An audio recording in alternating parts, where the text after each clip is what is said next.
All right, guys, thank you so much for coming in. Welcome, everyone.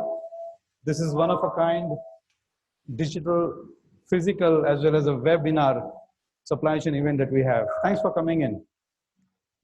The unique thing about this is being held physically in Singapore. At the same time, as we speak, we have physical people present in Dubai, roughly about 25 of them, as well as in Malaysia, in a similar setup in a hall. And at the same time, there are about 50 to 60 people watching on the web in countries like Australia, Thailand, Singapore, Taiwan, probably even India as well. So it's a mix of a physical as well as a web webinar. So this is one of a kind. Congratulations to everyone. You are the first to join for LogiSYM. And thank you very much for your support.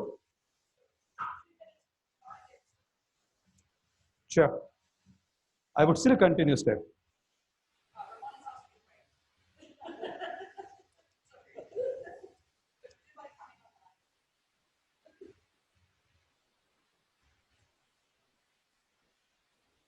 All right, we'll give 2 minutes.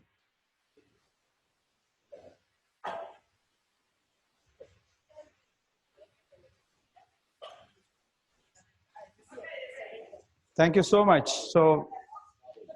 So welcome guys in Dubai as well as in Malaysia. Thank you so much. And I was telling here in Singapore, this is one of a kind. Congratulations that you guys are joining a physical event as well as an event on the web being shown live in Dubai as well as in Malaysia. Congratulations and thanks for your support in Singapore as well as in Malaysia and Dubai. Let's do some round of applause for the sponsors in Singapore. We have Blockshare or Blockchain, and thanks a lot for Takashi-san and Randeep. Thank you very much for your support. In Dubai, we have Logistics Executive, and I'm sure a lot of people would know Logistics Executive. You should know if you are from supply chain. They are one of the premier recruitment companies in Asia. Thanks to Daryl and his team. So a round of applause for Daryl and his team. In Malaysia, we are being supported by FMM as an abbreviation called Federation of Malaysian Manufacturers. And thanks to Shamini and her team. Thanks a lot. So big round of applause for them. Thank you very much, guys. So as a supply chain people or as the business people, you would know that businesses are changing, supply chain models are getting transformed, customers are getting intelligent, right? Technology is getting smarter. So today it is all about technology, right? We have some wonderful set of speakers, and I know quite a lot of them very much for the last 5 years. Came to know Randeep and Takashito-san today, so great to see you today.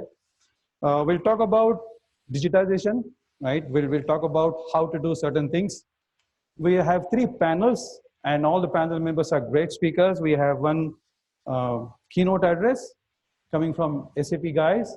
So you will see quite a lot of an overarching scheme and basket of technology transformation, skill set transformation, blockchain, AI, and quite a lot of other stuff, right? One of the things that I would like to tell people always is make it interactive.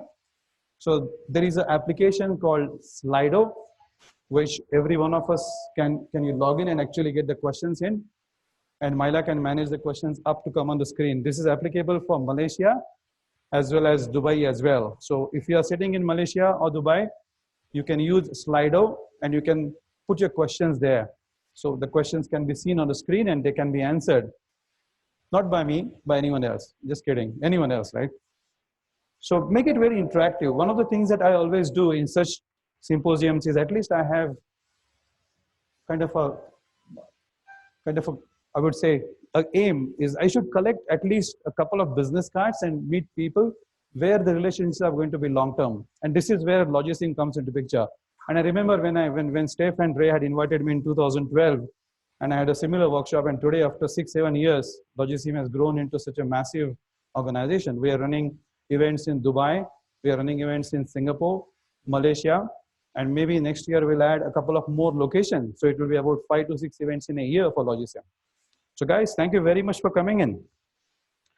Our first address today is on blockchain and AI. And this will be addressed by Blockshire or blockchain individuals. And I would like to introduce Takatoshi-san. who is the founding member of the Blockchain Center, as well as the investment banker. So Takashori-san, please on the stage. So he's a banker for 17 years, moved into corporate restructuring. So corporate restructuring, careful guys, remember? And he'll be supported by Randip Mehli. I hope I pronounced your name correct. He's the MD for the same company, Blockchain Center. And he started his career probably much earlier with banks as well as with KPMG, and he was involved in setting up the blockchain practice for KPMG in 2014. So guys, welcome Takashori-san and Randip. Over to you.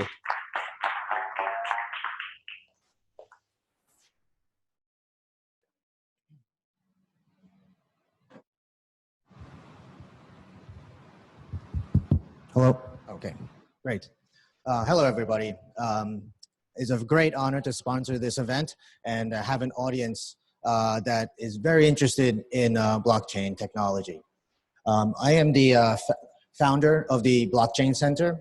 The Blockchain Center, it was created to provide educational services for businesses or governments and students that want to learn about blockchain technology. And what I'm trying to do here as well is that I want to break that technology down to a level that everybody can understand. Because I know all this AI and big data and blockchain, extremely difficult to understand. You know, I don't come from a technology background. I used, as Sanjay just introduced me, I used to work in investment banking, and I used to run a hedge fund as well. I knew nothing about technology, but I read a lot and I educated myself so that I can explain to you what blockchain technology is to anybody who has no idea what it is. So let me try to help you with that first. So imagine that I could sell you a system that your data is completely unhackable and your business transactions are cheap and fast, and you could reduce your operational expenses. Do you want this? Would you want it? Would anybody want this? Yes, of course. Now, you know, as I said, I was working in a hedge fund industry, and then I moved over to blockchain side. And I still have friends from hedge funds coming up to me and telling me, hey, you still in that Bitcoin business? Or there's some people saying, oh, are you still doing that, you know, weird Bitcoin stuff? So I know that a lot of people can't differentiate between Bitcoin and blockchain. So let me start out with what Bitcoin is. Now let me take you down a trip down memory lane. You remember the time when subprime mortgages collapsed and all these big banks failed? And then in October 2008, President Bush stepped in and announced a $700 billion bank bailout. Now where did all that money come from? Just created out of thin air. But who actually has to pay it? The future taxpayers of the United States. Now why is government, why can they do that? Why can't they just create money out of nothing? You know, and then what does that lead to? You know, it burdens all the people of all generations after you, right? And it can create hyperinflation. If you think about Argentina or Venezuela, they have hyperinflation and they need to get money out of their country. There's no other way to do that without Bitcoin, in my view. And this is why it was created, because of the political incompetence, the political corruption that has created Bitcoin. In October 2008, simultaneously around the time that President Bush announced this big bank bailout, Satoshi Nakamoto, could be Japanese, but it could be a group of people, it could be American, we don't know. But he wrote this Bitcoin, a peer-to-peer electronic cash system white paper. And what this, it was about like a 17-page white paper with all this technical stuff on it. But what it is that Bitcoin is taking back the control of money from the government to the people. the government can always inflate or deflate or somehow manipulate the economy by controlling money. But what if Bitcoin, or what if we can have a currency that can be valued in a free market way, where it's just based on supply and demand, where I don't have to leave my money in a bank account. And if there's a bank run, the banks are going to take it away from you. I could keep it in my own wallet, and if I wanted to send it to somebody, I could take out all the middlemen. I don't have to rely on banks. I don't have to rely on credit cards. I don't have to rely on money exchanges. I could send it directly to the person I want. And it's also very transparent. So this is a screenshot I took from blockchain.com, very generic webpage. But you can see that the transactions are updated on a millisecond. It was actually really hard to take this snapshot as well, because the transactions kept coming in. But you can see on the left side, you have a coded, a person, and then they're sending money to another Bitcoin to the other person that's coded. And you can see this all the time. And this is a very transparent system, because everybody can access this and you can see it live. Now, this is just about Bitcoin, but then we have to talk about blockchain and how does that impact the business side. So how does all that happen, in the background, of Bitcoin? And blockchain is the technology that's underneath it. And Bitcoin was just a byproduct. Now the people now in the business sector have started looking at this underlying technology called blockchain. Now, this is my own words. Blockchain is a secure transactional data storage system. All right, I'll stop it there and then continue. And it uses a distributed ledger as a technology to take out the middleman, because to avoid single point of failure. So you have these, this is what it kind of looks like. You have all these transactions happening in the middle. And once that transaction gets to, let's say for Bitcoin, 1 megabytes of information, then it goes into this block, encrypted, and it goes on to the chain of other transactional data. That's why it's called blockchain. And all that data is not saved in a data server somewhere. It's not saved on Amazon, it's not saved on Microsoft, but it's saved on every participant's computer. So for example, in Bitcoin, there's about 11,000 people who are called participants of creating or maintaining this system. And each copy of that ledger, the same exact copy, sits in those 11,000 people's computer. That's why it avoids single point of failure, because if you want to hack that, you have to hack into 11,000 people's computers. It's impossible to do.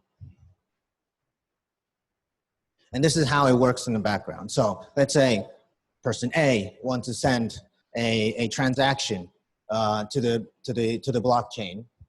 Then the transaction is broadcasted to these 11,000 people, and they also verify that information. Then that information gets put into this block, and then that block gets put onto the chain, and then the other side receives the money. Sounds like a lot of work, right? And it sounds like it's going to take a lot of time, but you know what? It's super fast. This is another ledger from another cryptocurrency called Litecoin, right? And there has 700,000 Litecoins in a value of about $97 million that was transferred in May of this year. It took only 40 cents for that transaction to happen, and it only took 150 seconds for that to happen. So all this within 150 seconds. And that is how fast the blockchain is. And then how do you use that for business? Because it just sounds like a exchange of money, but it's not. On a transactional level, there's a command called smart contracts. Smart contracts is designed so that it just doesn't exchange money, but it also exchanges anything of value. It could be any type of asset, properties. It could be data. It could be, you know, your private data, medical insurance data, anything without human intervention. So this is how it works. We're trying to sell a house. A person would, let's say, just for the technical, without using any technical terms and being able to understand it better, let's say the seller of the house escrows the land deed, and the buyer escrows his payments, which are in this case Bitcoin or Ethereum, any other digital currencies. Now the smart contracts, once it receives the sales and purchase agreement, it automatically exchanges hands. So in that few seconds, then once the contract is signed, then the land title goes to the buyer, and then the currency goes to the seller. And this is how blockchain works. And to wrap it up, it's a secure system. Same copy of that transactional data exists in all the people's computers. It's transparent because you could see all the transactions that are happening on that blockchain.com or any other sources that you can see it on. And you can't, and it's immutable because it's encrypted, and it's, as I said, it's on everybody's computer.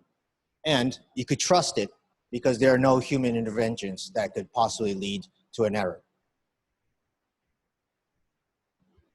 I hope that was educational. And then now we can move on to how we can use this blockchain technology for your own businesses.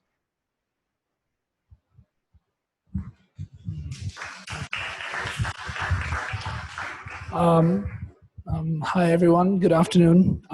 So my name is Randeep Melhi. I am the Managing Director for the Blockchain Center. As Taka mentioned, our main goal is, just helping organizations, governments understand blockchain better. So, hopefully this helps. So I have the interesting task of talking to a room full of logistics professionals and telling them exactly how the industry doesn't work right now, and how hopefully we can help it be better. So here goes. So how does it apply to logistics, right? I mean, you guys are sitting here, you definitely want to walk away understanding how your lives could potentially be improved by this technology.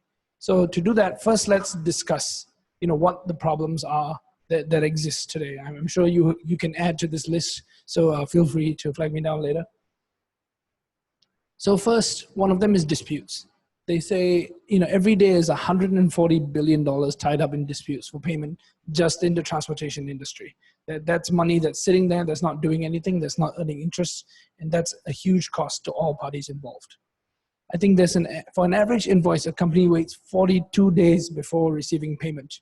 It's firstly, of course, I know some of you are thinking that's payment terms 30 days, but it's not. It's likely that this goes well beyond that, that there's a lot of inefficiencies that's causing it to drag much longer than necessary. Now what's the next problem? Costs, right? Who here doesn't like to reduce costs, right? So it says that processing and administration costs have risen to as high as 20% of transportation's overall costs, right? I think, if anybody sitting here has dealt with LCs when a ship is coming in, letters of credit, bills of lading, that it's very, very paper heavy. It's a very, there are probably ships in Singapore Harbor right now waiting for fax to come through before they can move. It's really not how you should be doing business in the 21st century. So, we're hoping to move away from that.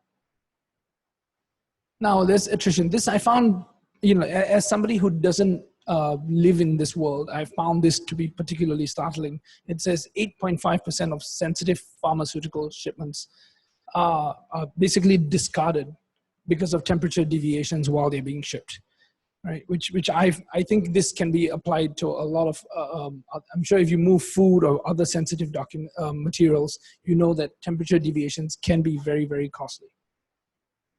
And the last problem I want to talk about is optimization, right? There's always a huge mismatch. I'm sure it hurts you whenever you have to send a truck or a half-filled truck or an empty truck moving back to its home location without any cargo. That's costly, it's inefficient, and there are ways around that we can hopefully improve. Now, what are the immediate applications we can use blockchain technology for the logistics industry, right? There are 5 that we can see immediately, and be very clear, I'm using the word immediately because in a piece of technology that's as new as blockchain, I think in 1 year, in 3 years, 5 years, we're gonna see a lot of innovations that no one in this room right here, right now is gonna dream up.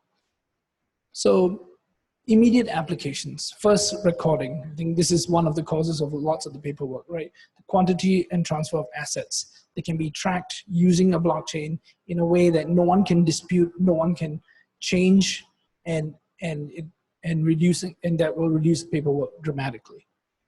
Tracking, right? Purchase orders, change orders, shipment notifications, all these documents can be digitized and put on a blockchain in an unhackable way, in a way that no one can dispute. So again, remember when I said the cost of disputes was really, really high. If everyone is on a distributed ledger, you really can't dispute the information that's on it. What's there is real, is the truth, is verified by thousands and thousands of people. Assigning, right? Or verifying certifications, right? I think that's another very big pain point for the logistics people that I'd spoken to. And this is where it gets interesting when we talk about linking, right? You can link physical goods to serial numbers, barcodes. We've already done that. Of course, there are barcodes if you look at any big logistics companies, but you can go further now with RFID chips that talk to actual blockchain. So physically you're able to track where any good is, where a pallet is, where a ship is at any point in time. I think that's going to definitely be the future, right? And all of this comes from sharing, right? You're going to share the information. Your customer is going to be able to see, from one end to the other of the supply chain exactly, what happened during the delivery cycle of the product, as well as which individuals or organizations have actually touched it during its life. So, those are the immediate applications. So what do these applications actually mean for you? Like Taka, I'm not a technologist. I come from a business background as well. I was a finance guy for some years, then I was a management consultant. So, like many of you sitting here, I want to talk about the bottom line, right? About this can actually help you. So first is the enhanced transparency. You documenting it across the supply chain reveals the origin, exactly what I'm talking about, helping your customers see. People are becoming more and more sensitive to where certain goods come from. People are becoming more politically astute. And I think the logistics industry is going to be pressured into helping people view into their goods, their products, into their goods, and where they've come from, and exactly where the supply chain goes. Greater scalability. There is no known limit to the number of people that can be on a blockchain. So if you, your customers, your suppliers, your truckers, everyone is on the same chain, I think that there's not going to be a limit to the amount you can have there. Unlike now legacy systems that we talk about, I'm sure there's always limits. There's logins, there's credentials. You've got all sorts of problems. Improve security, as Taka mentioned. As far as we know, blockchains are unhackable. The Bitcoin blockchain has about 120. Used to be 120 billion. It had a bad week. Let's call it 100 billion now. It's about $100 billion worth of value on the Bitcoin blockchain. And it's been around for 10 years. It has not been hacked. So again, I'm not gonna stand here and say it can never be hacked, but I can tell you for 10 years with $100 billion incentive, no one has been able to hack the Bitcoin blockchain. So, I think that's a good level of security that a lot of people can get behind. So increased innovation. This one's a bit fluffier, but I do think it's a benefit that I talked about. And saying one innovation usually leads to the next, and I think having everybody on the same system, on the same ecosystem, actually leads to innovations, collaborations that we have not yet dreamed of. So now I want to talk about three companies that are actually working in this space, that are trying very hard to bring blockchain technology to the logistics space. So the first one is ShipChain. ShipChain is very interesting. They're actually competing. There's a Maersk IBM partnership, and these guys actually they're a little startup, and they're trying to compete with this this Goliath over here. So, but they are basically an end-to-end supply chain tracker using blockchain for shipping. So it's very interesting, and they are recruiting large corporations. They're testing as they go. They're doing a pilot with Purdue Farms. As you know, Purdue Farms it's food, it's time sensitive. They monitor their supply chain very, very tightly. So ShipChain is definitely one company to watch in this space. Next is Modem. I like it because it's platform agnostic. They use this one, and actually marries hardware to software. This was back to the RFID chips I spoke about before. Right. So these guys actually, use these chips that can track temperature, check humidity, and keep this information on a blockchain in a way you can monitor as your goods are moving around. And I think it's proven. They've done a proof of concept, and it shows that it can be done. As it says, it got Swiss Post is a client of theirs right now for pharmaceutical products. So there was that statistic I showed you earlier, where 8.5% of pharmaceutical products just are never used because they're shipped, and then there are deviations, and they cannot be approved by customs for use. So these guys have the goal of reducing that. So this other company is Hong Kong-based, 300 qubits.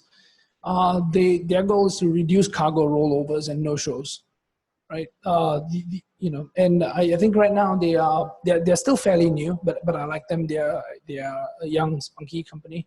They basically have had a few pilot tests, and it's going live. They are, they are trying to be end-to-end as well, like ShipChain, but with a lot less nautical emphasis. So I think these guys will also go for trucking and any other ways, and trains, and any other ways you might move cargo. So of course, being a blockchain guy, we're often accused of selling a lot of hype without any real substance behind it. So I do want to point out that of course there will be adoption challenges for your industry, like any other industry. But I think logistics, specifically based on what I can tell, based on my research and what I know, is particularly mired in the ways of doing business from 40, 50 years ago. It's very paper intensive. It hasn't really evolved as much, which is why I think the opportunity is huge, because you can actually jump from 1960s technology to 2020s technology fairly easily. So one problem is industry buy-in, right? You've got a lot of vested interest in the way to do it. There's a lot of politicking. One company doesn't want to get on another company's blockchain. Companies, industry. Hopefully, industry bodies come together and bring people together and set some standards. Which brings me to the second challenge: is there needs to be a consensus on standards and governance, which is very, very hard to achieve when you are talking about this many stakeholders. You've got the shippers, you've got the customers, you've got the manufacturers. Everybody, in an ideal world, everyone would be on one system and everybody would agree. But as you can imagine, it takes a very, very long time to get there. We've still got kind of a standards fight, but it's still very early days, and the standards are still coming out and slowly being agreed upon. And then you've got the technology itself. Blockchain does have certain shortcomings. There are some certain pieces of it don't sit well. One thing that's constantly pointed out to me is not everybody wants all their data out there open for everyone to see. A lot of companies understand now that data is very, very valuable, and they don't want it sitting out there publicly. So there are solutions to this, such as private blockchains, but that requires a bit more work, a bit more security, a bit more nuance before you can launch something like that. And then there's the organizational culture. I was a management consultant for a while. I can tell you, when you go into an organization and you say, you guys are doing this in a terrible way, here's a better way, instead of hugging you, they usually yell at you. So, it's culture. People are like, oh no, I've been doing this for 40 years this way. It's great. It works. I don't need to rock the boat. Even if you can show that there are, definite savings and cost savings to be had. So that's definitely one of the challenges to adoption. So thank you very much from Taka and myself. And do you have any questions? Yes, sir.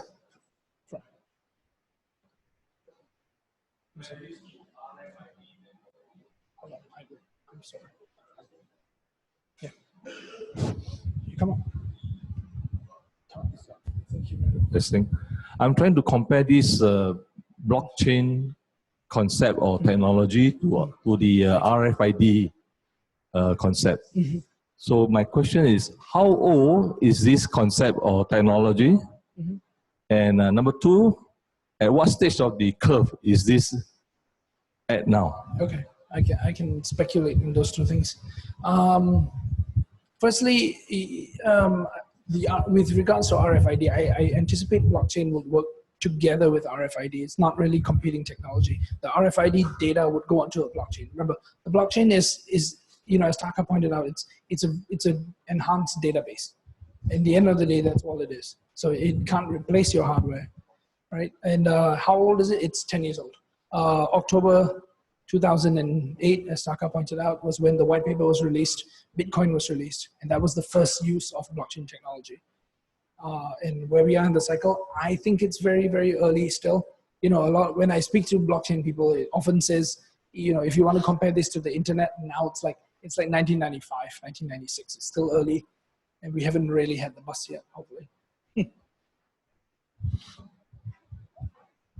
It's definitely early stage, but maybe 95 is a little too old or too young. Maybe it's a little bit there, but we're not at broadband yet. That's when Netflix and YouTube and all these businesses took off because it had fast internet service. We're not there yet. I mean, it is fast, but in order to scale, to have multiple companies using the one system, we still need a little bit more time. But it's currently used by many companies already. And I haven't heard anybody fail on using it. It's just we need to, we need to talk about it with more people to get people talking about it to you as well. It hasn't reached that point yet.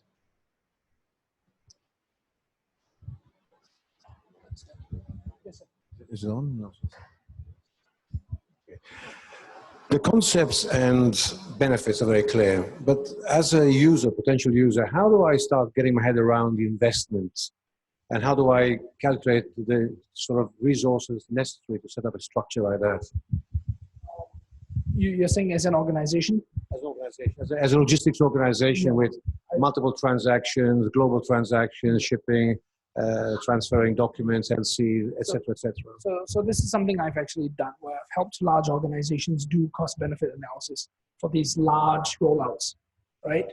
And I would say one way to do it is really just look hard at, it's the cost itself for the technology is low, right? But when you contract these guys, like for instance, the guys who talk about 300 qubits on modem.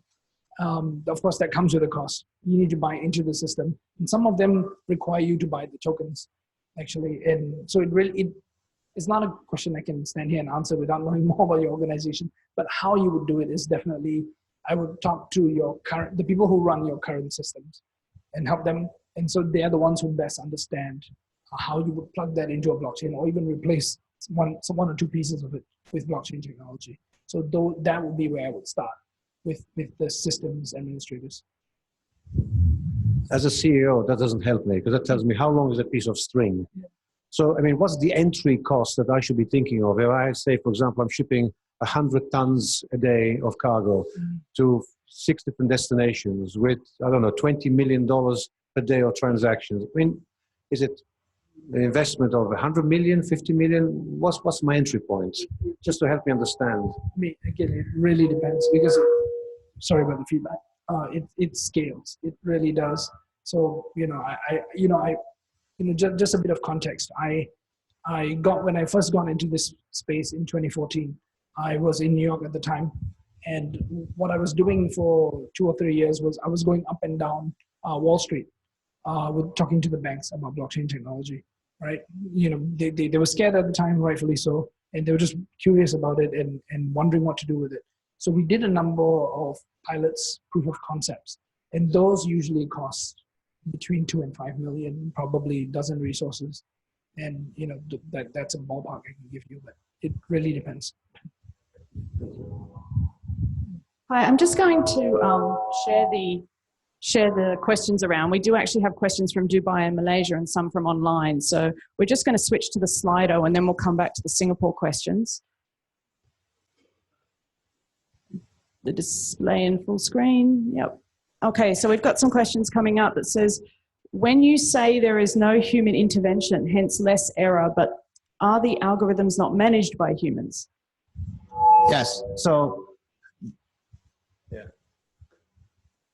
Yes. I mean, all these algorithms and smart contracts are written by people. So obviously there could be flaws in the beginning, but once you audit those codes and they're verified that they function, then there will be no human errors after that. So basically you're saying when it comes to having somebody repeat the transaction over and over again, they could copy and paste something incorrectly or whatever, whereas this is alleviating that sort of interaction. Exactly. Or, a lot of the process could be very just manual as well. Yeah. There's another question that says, how does the blockchain technology help improve efficiency in transportation by filling trucks? That's a good question. So again, I'm not a logistics professional, but I've been researching this for a little while now. And one use case I have seen is basically it creates a decentralized marketplace.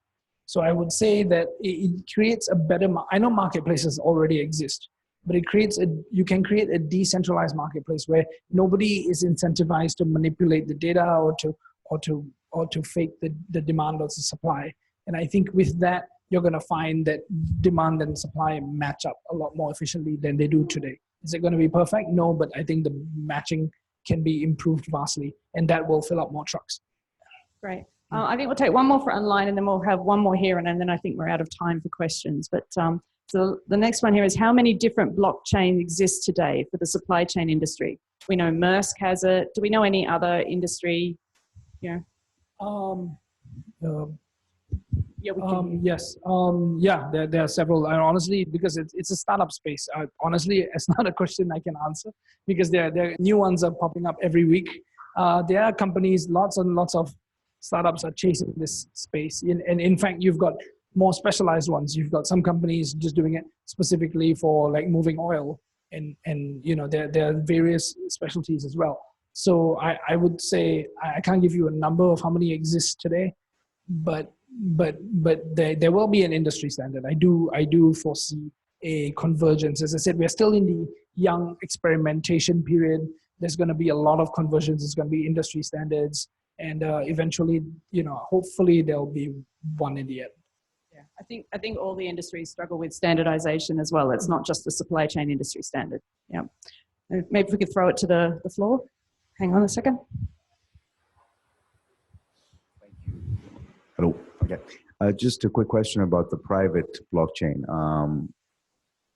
Maybe I don't get the concept yet, but isn't the private blockchain counterproductive to the actual blockchain concept? Because the idea is if you have a public blockchain, you have multiple networks, nodes where you can verify the transaction.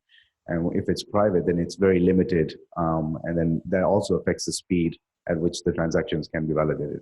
Yes, it's all about creating a network participants, right? So, in a public blockchain, as I said, for Bitcoin, there's about 11,000 nodes out there. And in order to create that kind of community of network participants in a private chain will take a lot more time, right? But once that's created, because it's not owned by so many people, the transaction speeds are much quicker. And just to add to that, I mean, there's a private blockchain, it's also a permission blockchain. Just in a regular blockchain, anyone can add the information. Is in a private or permission blockchain, you are controlling the participants, which for real industries like yours, that makes a lot more sense. You want to make sure that the participants who are adding the information are the right people.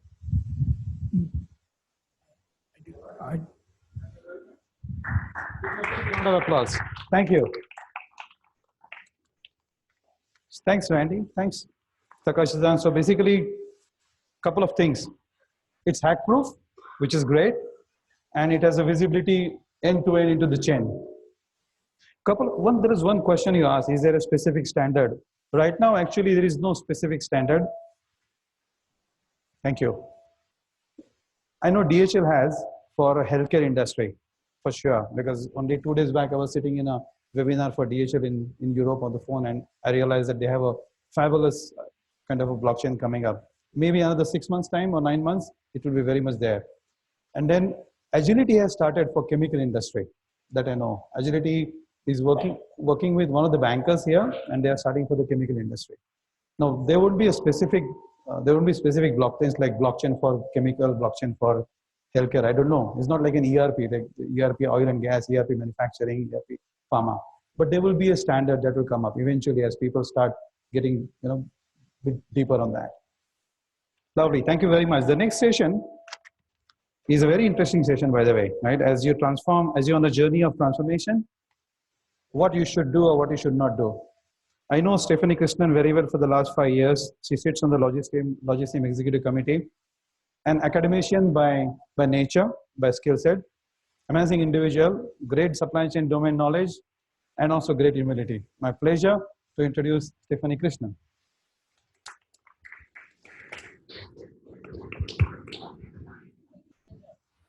Thank you, Sanjay.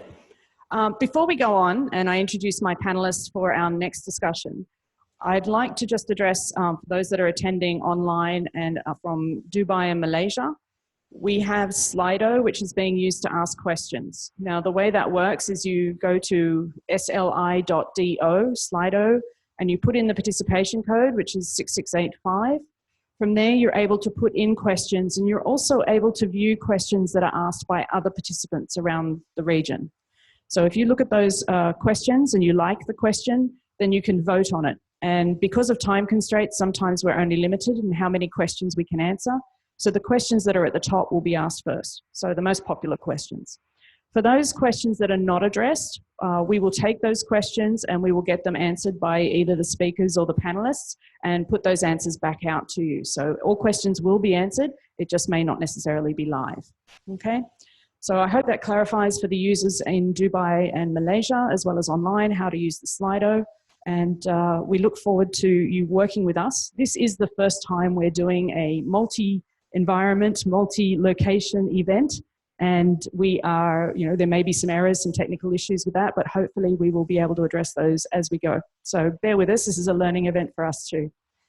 All right, without any further ado, I'll invite my panelists up here. We're going to be talking about the digital transformation trap.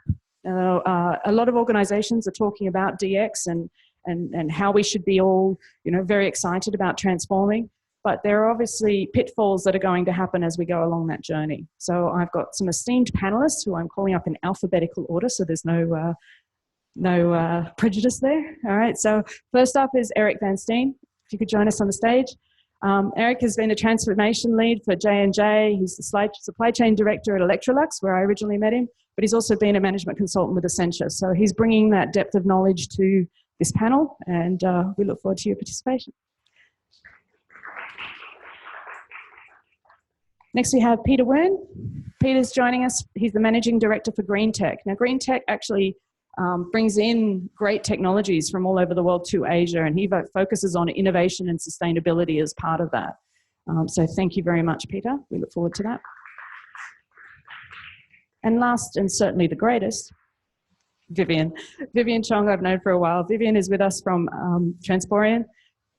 Vivian has written a couple of articles with me on digital transformation and about some of the earlier steps that we need to take with that and how to avoid that. So she's bringing a great depth of experience in helping organizations embark on transformation journeys.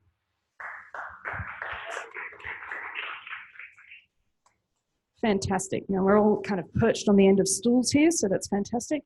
All right, so with the digital transformation trap, I mean, we've put this up as a concept. What traps do you think organizations can fall into when they're going down the transformation journey? And this could be a trap whether you are a DX veteran. I think there are still traps that we can fall into, but also particularly I think today we're focusing on the newbies, those that are new to the field. Any thoughts? Who would like to kick it off? Okay, I'll Peter? start. Yeah, I think one of the most basic traps that people don't understand is that you have to first understand the rationalization of why you are going into the digitalization program. You know, a lot of times you will look at it from the how perspective, meaning what's the technology out there and what's the greatest and sexiest technology out there, and try to apply it. Who does what out there, and try to follow. But you have to look internally and look and try to see what is your actual rationale behind why are you actually pursuing digitalization, and is it aligned to your business? You know, what business objectives are you trying to achieve? Whether is it a cost efficiency, a productivity situation, or a improvement in your customer base. You know, you have to look at that, and then only you look at how you want to implement the respective technologies into play. And I think this the most basic element is always often forgotten, and as such, you know, people get way tracked along the way when you don't have that you know, strategic intent spelled out clearly. Yeah, I couldn't agree more. Hang on. Flashing light, that probably means the battery's dying. Thank you. Yeah, no, absolutely, Peter, you're right. In my experience as well, being clear about what it is that you're trying to achieve is absolutely fundamental. So the program that I've been very closely involved in, or leading in fact within J&J over the past 2.5 years, was very clear about its focus, which was improving the experience that the customers would have in dealing with J&J. So any of the technologies that we would bring in would be assessed against that prime objective. As a result of that, we also made decisions to implement certain pieces of technology in certain countries and also not in other countries, depending on the channels that they would serve, the makeup of the business. The other thing that I would like to add actually to Peter's comment is when it comes to the transformational aspect, right? Because if you want to truly transform, and of course it takes more than putting a few pieces of technology into your business or your existing operations. It would then effectively mean you change the way you operate, your business model, how you engage with your customers, and the like. So digital and transformation are two related aspects, but you can tackle each one of them to a different extent.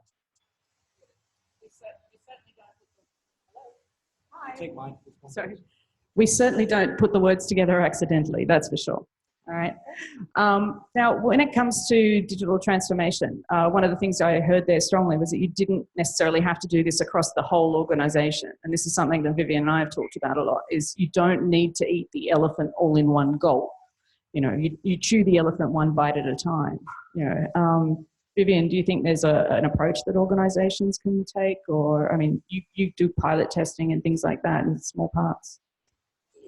Yeah, fair enough. I think when you look at just digitalizing your logistics process, right, there's a few elements you can do it. Like, take, for example, at Transporting Group, right, we provide like 6 different solutions, but usually we don't encourage you to take on all 6 at one go. We have a roadmap to start our customers with, like, buying correctly, buying the right logistics services correctly, buying more efficiently, the right services at the right prices. Then we go on to like looking into their process, digitalizing their process, automating that process. So it has to be done in bits and pieces, because I think with a lot of customers that we talk to as well, you can see that fear in their eyes. They get like, oh my God, like, okay, so my CEO told me that we need to digitalize our logistics, right? And they just get so overwhelmed with, where do I start? How do I start? Like, yeah, and you know, and you just get set back by anxiety most of the time. Great.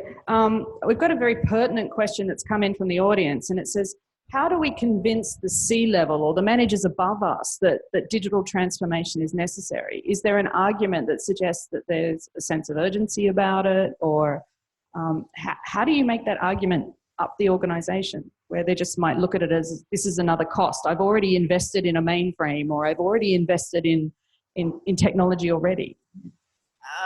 Yeah, I do agree that one of the biggest pitfalls for most of our customers, because we usually talk to like the VP of supply chain and logistics, and ultimately they have to sell the idea upwards to get budget, because you can't pay Vivian with hugs, so to speak. So yeah, so upselling is really important. How do you upsell?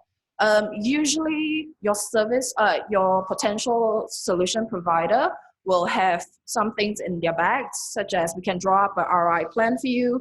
We could do a proof of concept. So we could do a pilot testing with you to see if this solution actually fits your, solves your problem, fits into your business, yeah, and things like that.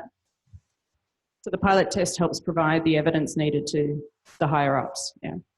Yeah, I'd agree. And I'd like to build on that point, the fit, right? So the key with anything and any business proposition or project is about being able to connect it with the broader objectives of the organization at large, right? So being able to make that link, having a clear ROI, able to prove through proof of concepts, pilots, etc., will help you to get along. It's not easy though, because even, and again, I'm just leveraging my own experience within J&J, although there's a clear recognition that customer experience is very important to being successful, it wasn't that straightforward to get the buy-in to make the necessary investments that we had to do. Even in our organization, which has its credo, which puts the customer, the patient, or the physician, etc., right up there at the top. So even in our culture, which is very strong, it took quite a bit of convincing, and still does, to get across the line. I think the key is indeed, as we said earlier, about focus on where you can link it to the bigger business objectives, but also then taking smaller, impactful projects to then build your case for expanding beyond that. Yeah. I think echoing what Vivian and Eric have mentioned, in order to convince your C-level, your CEOs, or that, I think the first thing is, again, going back to what is your business objectives, corporate objectives. If you align your project according to the objectives, then you have already won half the battle, because you're aligning that with a particular objective, and that's a very key element. Regards to you don't have to take every project and going in big and looking at it from a big elephant. I would say that one way to look at it is to look at the amount of initiatives that you have. You brainstorm the amount of project initiatives internally, and then put it into a simple 2x2 matrix on one axis, looking at what's the most impactful to the organization in terms of strategic intent, from low to high. And the other axis is the ease of implementation or readiness of implementation. Once you have it down in a nice pictorial view, it helps a lot in justifying and helping to also sell to your CEO. Because that way, then you can say, in order for you to do that, you also have to look internally and say, what is your readiness? Whether have you done a pilot, have you done some data preparation readiness in order for you to move in that direction. So that way, I think will help very much in convincing your CEO on investing in which technology they are looking at. Maybe one addition, if I may. Certainly. What sometimes helps as well is to look at your external environment. So J&J, for example, Amazon is now getting into healthcare business, right?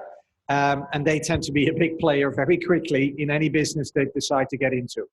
So the top management within J&J is very much aware of that. Well, it's hard to ignore, right? And we shouldn't. So showing examples of what other companies are doing, how they become successful, and the journey they've taken to get there can be a very powerful instrument as well. Now, we've heard the comment you need to have ROI, which suggests some sort of measurement. Do you think the KPIs change as we go into a digital transformation journey? Do we measure the same things? I mean, most people look at productivity, how many goods am I shipping at any one time? What's the transit time? Does any of that change as we go down into digital transformation? I think that should always be a certain core KPI. I mean, at the end of the day, like Johnson & Johnson, you guys do like consumer goods, medical device, right? It should always go towards like selling more consumer goods and selling more medical device, right? So there are always going to be some key core KPIs that is non-negotiable. Yeah. And speaking of KPIs that change, I would say, say in terms of logistics, right? You are moving from a heavy inventory to a just-in-time kind of model. Yeah, your KPIs will change from one turnaround day to 6 hours, 4 hours. You know, things like that. If you're going neck to neck with like Amazon, and they could provide medical advice within an hour with Amazon Prime, yeah, you're gonna change your KPI from a day to 30 minutes just to, you know, be neck to neck with them. Yeah, I agree. So some basic KPIs will still remain, but we're living in an and world, right? For a while already. So it expands the set of KPIs that you have to work with. So technology and digitalization brings a number of things. Just to name a few, it's about convenience, it's about speed, right? So those things are added, if they weren't already there, to your dashboard or to your set of metrics that you need to monitor.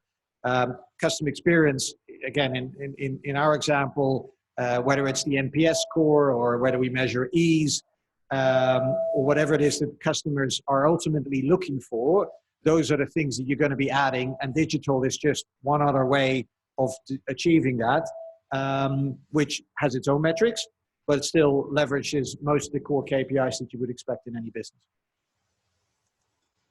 Yeah, I agree too. I think the KPIs will definitely still be there, just at different KPIs at different benchmarking levels, because we're using different technologies right now. I mean, you know, as such, the technology itself will determine what are the newest benchmark KPI that you need to achieve. So depending on what areas of digitalization that you're going into, then of course you're looking at similar sets of KPIs but different benchmark level at looking at altogether. Okay, I'd like to throw it to the audience. Do you have any questions for our panel? Yes, we've got a few. All right. Thanks, Steph. I'm interested to hear from the panel the disruption that you've experienced during the transformation process, and how do you maintain the sanity of the direction and the buy-in by the participants?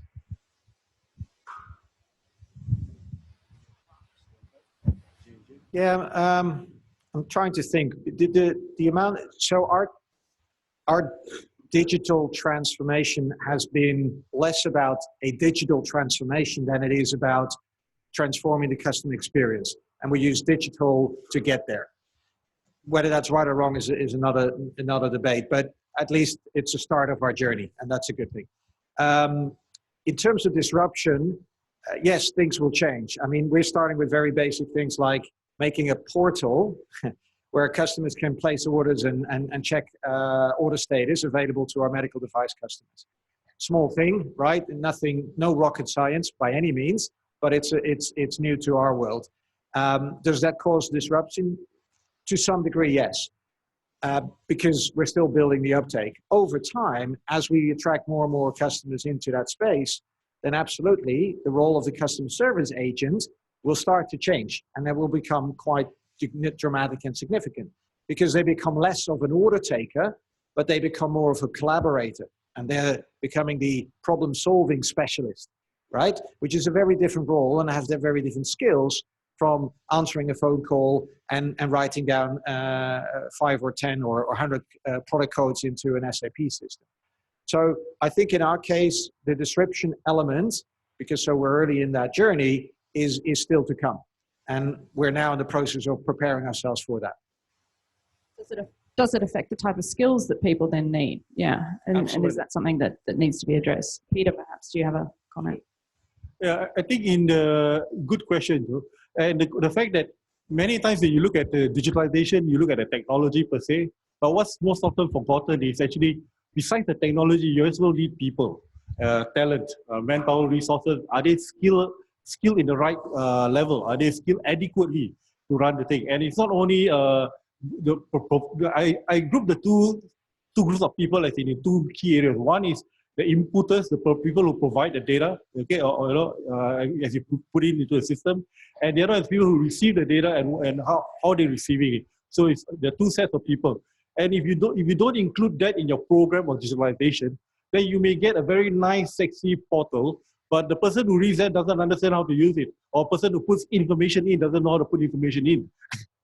So it's not the technology, but it's still the element of people is still involved in this whole equation. I'll just add to that from an education and training perspective, and also some of the research I've seen lately, is that we are actually looking at more non-traditional ways to develop our people. So we are seeing that there is a skills shift, that there needs to be a skills shift, but then we're looking at skills demand rather than necessarily formal education. So what can happen is you even have like government organizations here in Singapore, and I'm seeing this in certain organizations in Malaysia, actually turning to online programs through things like edX or Coursera or those sort of things to fill in very specific skills gaps. So you are seeing very specific skills being sought after. On a long-term approach, we're seeing more collaboration with universities and polytechnics, or even going into high schools. So where organizations will come in and actually train people or train kids to actually have the sort of skills where they are actually able to understand the digital thing. So there's long-term and short-term approaches with that is actually slowly changing. I think we need to do more in this space, and the approach can often be, that person gets slightly relegated to the side and we just start hiring more people that have those skills. It may be a short-term fix. Other short-term fixes are outsourcing those particular skills, but the long-term, that's not going to work, and we really do need to see that sort of development. From that perspective, does J&J do anything to help with the long-term skills development, or has it hit you that way yet? So, well, company or corporate-wise, there is a lot of investment going into skill development. But in terms of the digital space,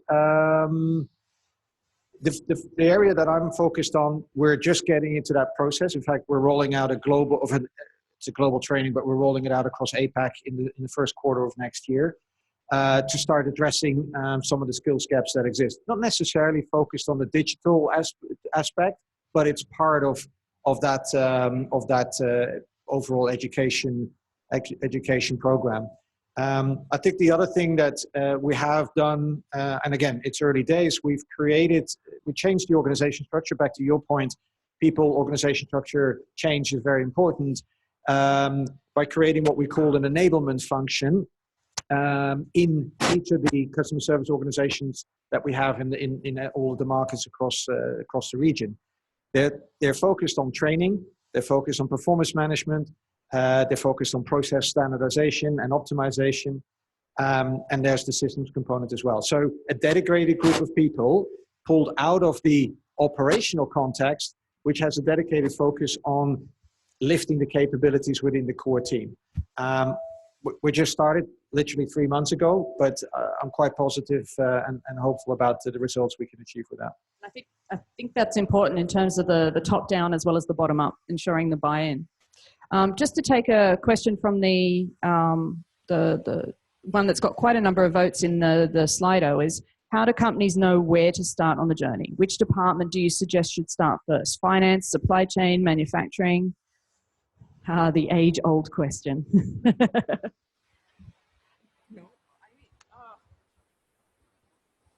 Is there a rule? Like, is there a... I don't think so. Yeah, it's a difficult question. So again, it depends on what the company is about, the industry they operate in, what they want to become, right? So that's one aspect. The other aspect could be where are the areas where we're actually weakest at the moment, right? Because you may actually choose to lift those, right? So it comes kind of back to a sort of a standard SWOT analysis, right? Looking at your internal strengths, looking at your environment, and then make your bets in the right way. So in short, I don't think there is a rule for any single company other than taking the results of an assessment like that to place your bets. Yeah, so certainly you could look at both an inside out as well as an outside in. So what are the customers demanding as where is the pain points, yeah? Peter, did you have anything to add? I think besides the fact that you identify which department to start or whatever, I think what's more also important is that you have to look at it as whatever initiative you're starting, yeah, you cannot just look at it from one functional approach per se. Yeah, because the data or the digitalization program that you're implementing could and should actually cut across, and it should be across the organization. As such, you should not just look at it from a functional perspective, but also, look at it, what am I doing today and how am I impacting the other parts of the organization and how can I scale into the other organization? And I think that's a part where it's more a cross-functional team approach rather than an individual function per se. Yeah, I think that's why it's important to look at the business outcomes because, if we realize, and I think it's coming back, we keep coming back to some fundamentals. And I think, Joe, you would appreciate this, is that we often come back to the concepts of internal customers and talking about SWOT analysis. And we do really need to come, we don't drop that in the bin and then go after DX. This is not a new thing. We do need to actually come back to those fundamentals and say, okay, who's my internal customer? What is going to, and in a lot of cases, it's about increasing the velocity of information. The faster the information moves, the faster the product can move. And how do we actually make that happen inside the organization? Yeah. All right, to come to some of the questions coming in, we've got some comments saying that the questions coming in are very good. We've got a couple of blockchain. Now, the blockchain questions will be answered offline. We've had that session, but I've spoken to Mr. Takasan and the blockchain group, and they will answer those offline. Now, there is a question from a gent that says, back in 2015, DHL wrote off some 345 million euros on a failed system overhaul. Why do you think that happened, considering so many resources were put into the project? DHL is not alone, by the way. One of the company that I work for just got also about 10 wrote votes, off yeah. a lot of money, like in the hundreds of million from a failed digital transformation. They're supposed to change the thing from a black and green word screen to something with a better UI UX, but unfortunately that didn't happen.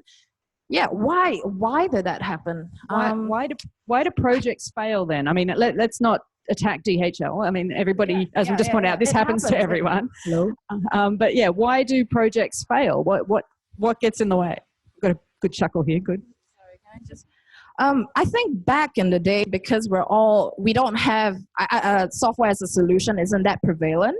So we're all sort of sucked into hiring a big consultancy, coming in to do a massive project. The billable hours is really high. You got 20 people on the team trying to revamp your entire ERP. So I think gone are the days where you will hear news we have to write off $100 million for a failed IT transformation. Because right now out there in the market, there are a lot of software as a solution that is pretty much, it's on a subscription basis. So you take on less risk. Even the host of CRMs that are out there, it's on a per month, per pack subscription basis.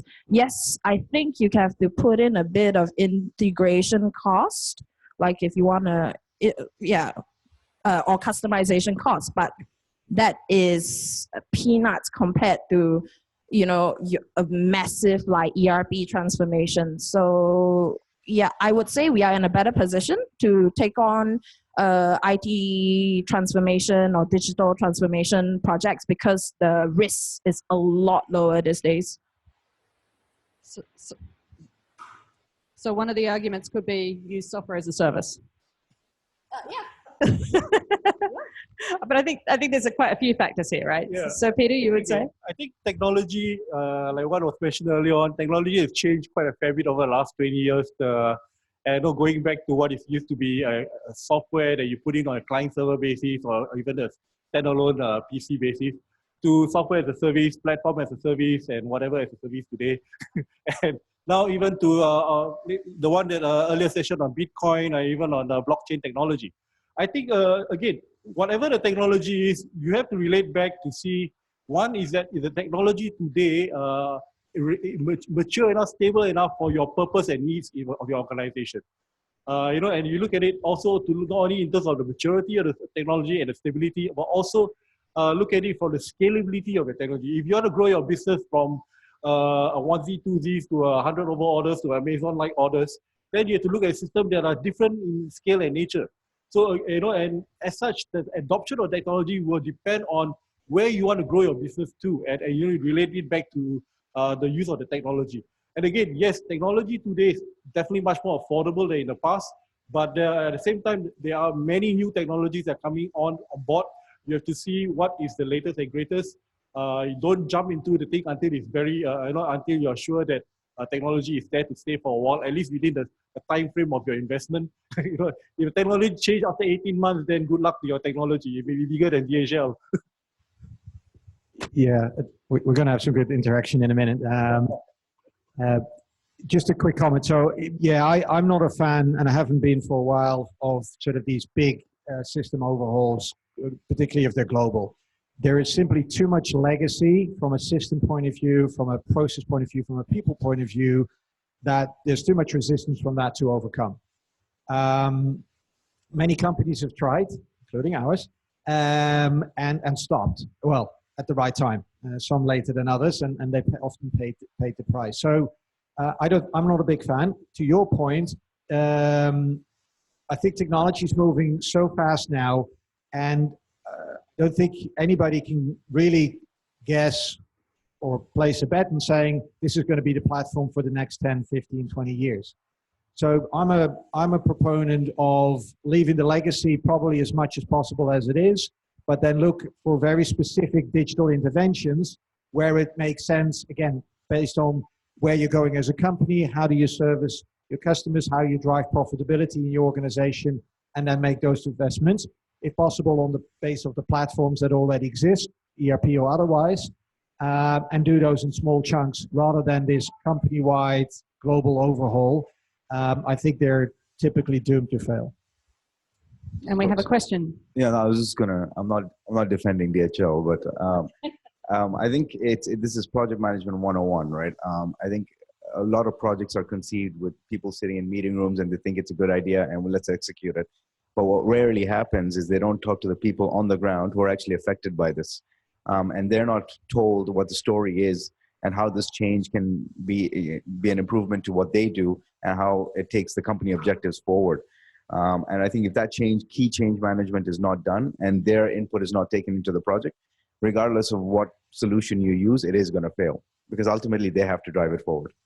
That was the point. And from what I understand with DHL, they've made great inroads on that subsequently and are actually trying to approach that from that perspective. I think they've learned a lot of lessons. So yeah, I do think there's a lot that's happened there. Do you have any more questions from the floor? Yes, Bob? We could pass the microphone. There we go. Bob? Yeah, transformation. I mean, transformation implies radical change in the business or the way of doing things. So I wonder, with digital transformation, is this actually happening, or is it a convenient label to slap onto an IT project or a logistics automation project? To what extent is this something real? Oh, absolutely. It kind of comes back to my earlier point, right? So in our case, yes, we're making digital investments. I would not label that as a digital transformation. We're not building things from the ground up, rooting them apart, changing everything that we're doing today. Whether that's right or wrong is another question. Probably right, because back to the point about doing these wholesale changes, they're very hard to do. Now, whether that will pay off versus the Amazons of the world that are getting into healthcare kind of from the ground up, we'll have to see. So that's all to play for. So yeah, I think in many cases, digital is applied in not necessarily in a wholesale transformational way, but that doesn't diminish the value per se. In fact, I think in some organizations and some setups, those smaller projects can actually give more benefit and more impact than those wholesale transformation ones. And I would actually add to that and say that sometimes it's not the hardware and the software that needs transforming, it's the wetware. It's us. It's okay. It's the wetware, right? It's us. And I think some of these projects, even though they're small and they may not necessarily result in significant transformation in the business, they do transform our thinking, they transform our fear, right? Reducing our fear around those sort of projects. And I think that can be just as significant. So transformation, I think we need to look at that from definitely a multi-layered approach. It's you know, transforming our own thinking, the outcomes from our business. To me, and I tend to agree with Bob, and to some extent, when I look at digital transformation, I tend to think we want transformational even products. So, you know, you hear of some companies that are selling their data or who are using data in creative ways to actually have new outputs. It's not just about their medical devices or you know, potato chips. There's other things that they now sell around that, the experience or what have you. So transformation is certainly a big word, but I don't discount the transforming of the people, because I think we're the ones that need the most work. I think we're out of time, so I'm just going to do a concluding 2 sentences across. If with the digital, we've got 5 minutes, sorry, so you can do more than 2 sentences. In terms of the digital transformation trap, if there was one thing that you think people could easily avoid, be it anything from data to people to process, what would it be? I think there's a lot of traps, actually. I think one thing about digital transformation is you shouldn't see it as a milestone. It's not like, okay, by the end of like December 2019, like we're going to finish this project and we're done with it. It's not a milestone. It's a journey. It's a process. And yeah, I mean, it's nice to have a Gantt chart and go live on certain dates, reach certain milestones, but you have to come back and check at it every now and then, sort of. Because one thing with what I do with Transparent Group is that we do see every time if the project owner with our clients change, there is a drop-off. There is a drop-off. And we need to, get back in touch with the people and say that, oh, yeah, something's wrong. Like, oh, there's a change in the guy. Can we do this again? Can we retrain the guy, speak to the guy again? So it's a process. Please remember that it's a process. Yeah, I'll keep it brief. So I think it's be clear what you're trying to achieve and link it to your overall business objectives. Pick your focus areas and make a conscientious effort to make that work. Learn from it, and indeed make it a marathon, not a sprint, right? In spite of all the agile methodologies out there. And then consider the people and the process part just as much as you do on the hardware and the software. Because only if you get those bits right, that latter the digital piece will only pay off. Yeah, and I heard very clearly that I heard very clearly that we're talking about areas, not just an area. So there could be multiple things going on at the same time. Yeah. Correct. Again, I echo the fact that digitalization is not just about the technology. You also have to look at it from the process point of view, what you're doing today, and what you're trying to achieve. Vis-a-vis the people that you have, the skill sets, and then looking at it also from the technology as well as the people involved in the areas moving forward. And I'll add a last thing to that. I'll say, don't be afraid of change. Like everybody says, oh, change is the new normal. Well, change has been around forever. To be afraid of change is to be afraid of life. We need to all go through it together. And I think that's the hardest thing we forget. We put a head in front and it's like me against the rest of the world. No, it's let's do this together, and it's everybody in for that, and bring the team along and address the wetware. All right, but thank you very much for your attention and your questions. Thank you to those online in Malaysia and Dubai. We appreciate the questions coming through. Keep that up. And I'll hand it back to Sanjay. Thank you. Give them a good round of applause. Thank you. Thank you, Steph. Thank you, Vivian. Thank you. Thanks, Eric. Thanks, Peter. Great job, guys. Thank you very much. Thanks, Maida. All right, I know I'm standing between all of us in the break. So a couple of takeaways for me, obviously. One is don't eat the elephant, but dissect the elephant. Then leverage, learn, and change, right? As Eric mentioned, so that was good. And I learned something today. Suffer as you serve. Thank you, Steph. I never knew that it is suffer as you serve. So that was a change today. Couple of things that KPIs we spoke about, and I was trying to hear that the new KPIs that could come in. Eric was trying to allude to that actually. Something that I thought absorption rate, because if you have a digitalized model, you are onto the web, so there are many customers who come in. There has to be a new KPI which says, what is the absorption rate of customers? How many customers come in every day, visit the web? How many become customers? partial customers, full customers, and what's the value that we reap. So that's a new KPI that has to be there. Today, it may be there in some of the companies. And then the conversion rate, right? Customers visiting and becoming eventually a partners. So that conversion rate has to be there. And then dropout rate, right? Customers come in every day, but then people drop, they don't revisit again. They don't buy again. So few things that will change. Great, we have a break now until 40, sorry, until 40, we are back after 15 minutes roughly. And then we will start again with a session from Saj Kumar from SAP. Thank you very much, have fun. Talk to people, make contacts.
Hello. Yeah.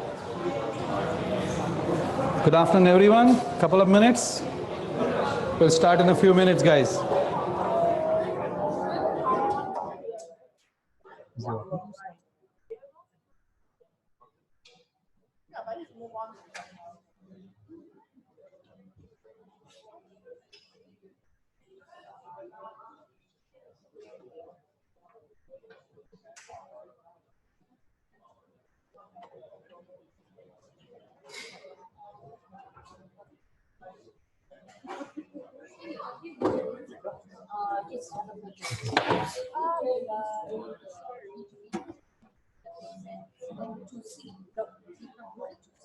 So I don't need this, right? No rush. Dubai's going to need much. Dubai. Dubai's we're going to need 45. Oh, they need another panel.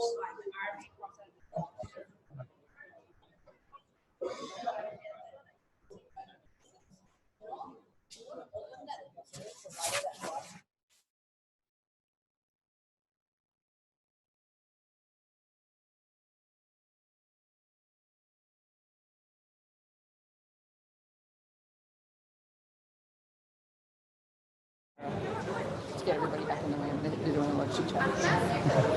One staff, I think.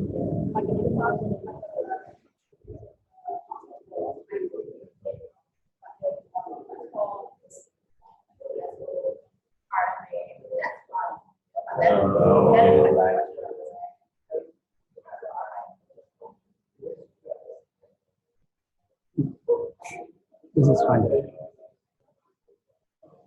Yeah.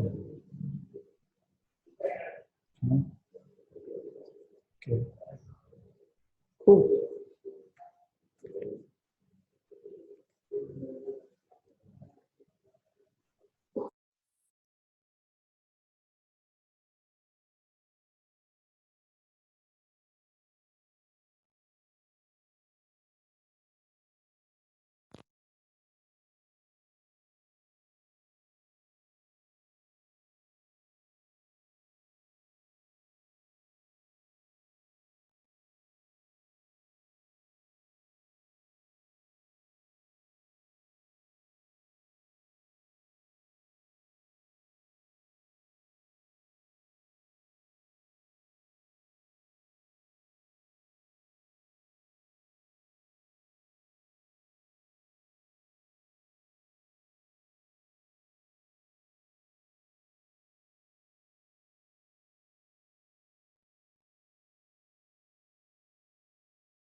What's the range?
Is the way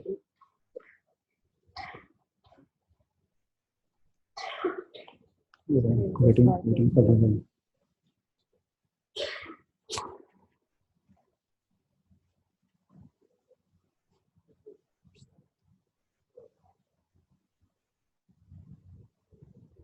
2-minute warning.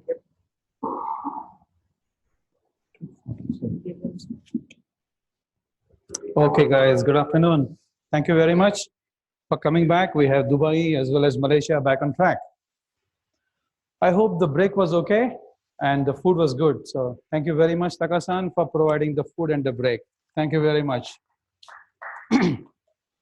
I would say we are very lucky to have Saj Kumar from SAP, and he's going to talk about Leonardo and what is the enablement piece there. I've heard Saj's speech last year before, and as well as one of his other colleagues from SAP, and this is a very interesting, operational at the same time at a very tactical and strategy level. So welcome Saj to the floor.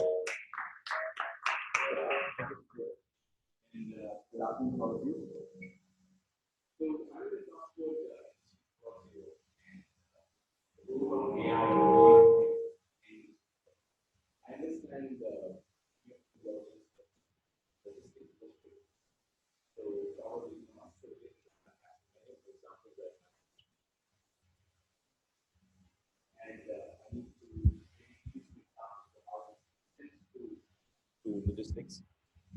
And I'll relate those examples as it applies to your industry, but feel free to stop me at any point in time and ask questions. That's allowed, right? Okay, all right. So ask me questions any point in time. I want this to be more smaller group. It should be more engaging rather than me talking to you. But I'd like to start off with the video and talk about how this actually applies to not just new industries, but also very traditional industries. So let me play a video first.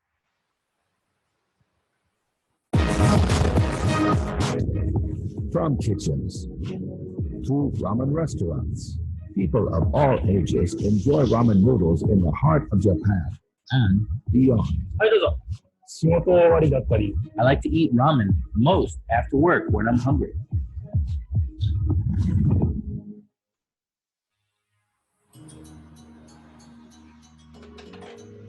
What you may not think about is the journey noodles take getting into bowls around the world. This is the Otaki factory in Yonizuwa, Japan. Otaki have been making ramen noodle machines since 1880. From the very beginning, it was just handmade noodles, but after more than 100 years, it's becoming, something industrial, such a big machine now. So our customers are all over the world, not only in Japan. Otaki machines are shipped to places like Aoi, 4 hours south of Tokyo, where companies like Itomen make packaged noodles that end up in homes worldwide. Itomen started making flour right after World War II. For a small and medium-sized company, especially in a rural area, it is not easy for equipment repairmen to come. With IoT, maintenance will change and evolve. We know the system can be built for a non-stop facility. But back in Yonizuwa, Otaki had a digital dilemma. It needed to noodle on. We need to have digital technology to stabilize the quality of the product. A real-time solution for the customer. Whenever they have any trouble or problem in the material or facilities, now is the time to integrate all those local control systems to get something better result. To chart the digital path, Otaki worked with business consulting firm Abeam to create a plan, including SAP Leonardo. SAP Leonardo opened a new opportunity to clients, helping them develop new innovation and find new opportunities. Otaki can use SAP IoT, cloud technologies, and advanced analytics to bring sophisticated IT systems and serve their customers better. What's more, Otaki has even grander plans. Noodles, they are basically made of wheat flour, but because of the global warming, we need to use more rice in the future. Rice can support more populations. So I hope we can innovate something new process using rice to make some noodles by using SAP. Otaki's vision and SAP technology means more ramen for everyone across the world. Ramen is part of my life. I'm so much excited to work with the SAP system, Leonardo, to energize the innovation of the food processing industry. I believe that will bring it into life.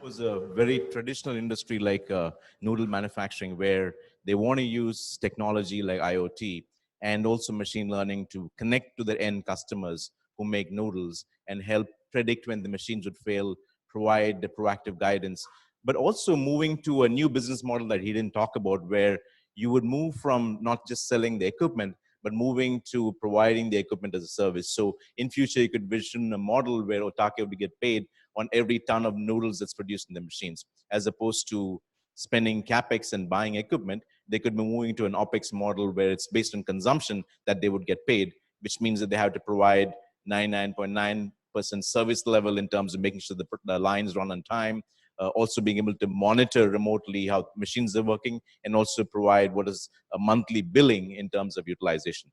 So what I also wanted to cover is the other customers that we're working with. So here we have a company called Asahi Kasei, and they're moving to a business model which is called hydrogen as a service.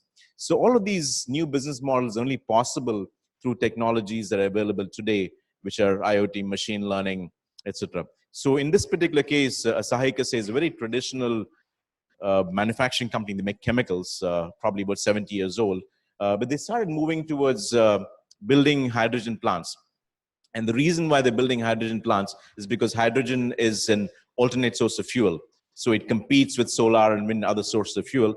But when you build a hydrogen plant, you want to be able to provide a service where the guy, instead of running the plant all the time, he can use hydrogen as a source of fuel, store it, unlike other sources of fuel, and utilize it when the electricity prices are high. Then he switches to hydrogen. So which means what they had to go towards a model where they look at, on the right-hand side, a billing system that's tailored to the customer's use, and also equipment that's tailored to the customer use. Basically, depending on whether it's a bus company that's using a fuel cell, or whether it's a machine that's using hydrogen as a source of fuel. So that's on the right-hand side. So it all starts with the end customer's business problem. So what are we trying to solve here? Not just putting in IT systems that Asahi can monitor the business, but trying to position yourself in their customers' shoes to see what they want, and then working backwards towards building systems that would help them to drive this. In the past, what we would have done was we would have started here, implemented an ERP, and then gone down this path, but we worked backwards. So when we did the exercise, we visioned what the customers want. How does the end customer who's running the plant want to utilize? So we actually had to work through what we call design thinking sessions, put ourselves in the customer's shoes, try to visualize what the customer wanted to see. So the whole UX or user experience was very critical to understand what they wanted to see. So the user experience of the mock-ups that we created then drove the functionality behind. So it wasn't building functionality first, it was the user experience first, driven through design thinking sessions. So if you look at Leonardo, and you heard about Leonardo previously, so Leonardo actually is our brand for all of innovation.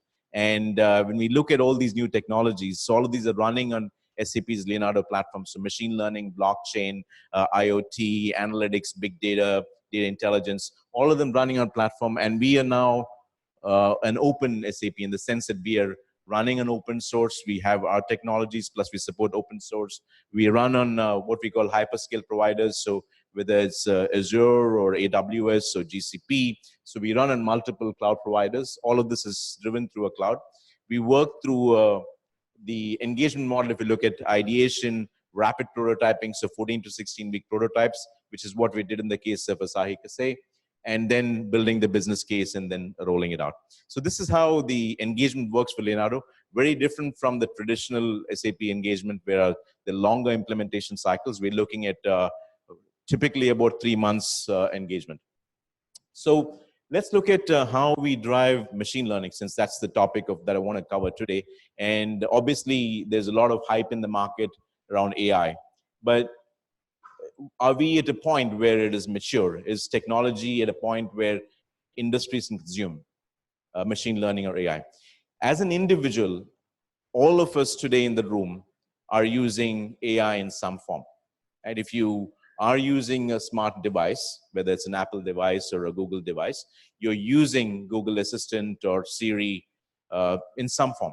I mean, it may not be every day, but you're probably using it to some extent. If you have a Amazon device at home, you're using Alexa, which is also machine learning. So that's one aspect of machine learning, which is what is called conversational AI.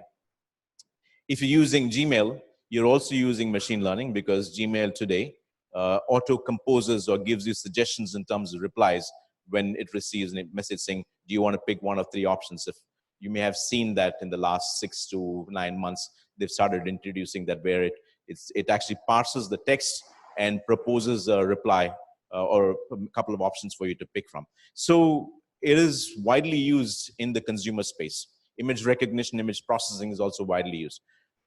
So in terms of industries, it's been slow in adopting. So what we're now trying to do is use technologies to look at text, video, speech, and apply that to the enterprise context. So if you're looking at it from an employee engagement perspective, whether it's a truck driver or maybe a delivery guy, instead of actually looking at and typing in variable numbers, can he actually talk to the system, use conversational AI in any language, and be able to get contextual information regarding a particular parcel, right? So I'm at this point, can you give me, of course, directions is one thing, but beyond directions, asking more questions, and the chatbot being able to understand those questions in this context and give him responses, picking up data from the enterprise and coming up with responses, right? So that's where we're getting into, not like asking the weather and all those things, which are pretty standard today, but taking that conversational AI, converting what I speak into maybe English, using those words in an enterprise context, pulling that enterprise context data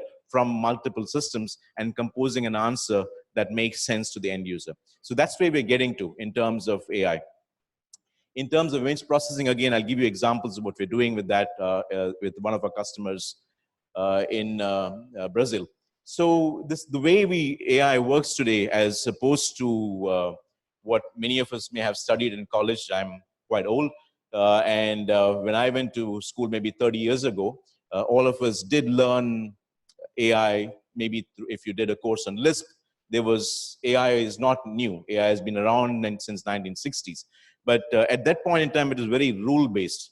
And rule-based AI was a norm, and that was supposed to be the big thing those days. But it never took off, because for a learning engine to work, it has to continuously learn to match up to the level of human intelligence.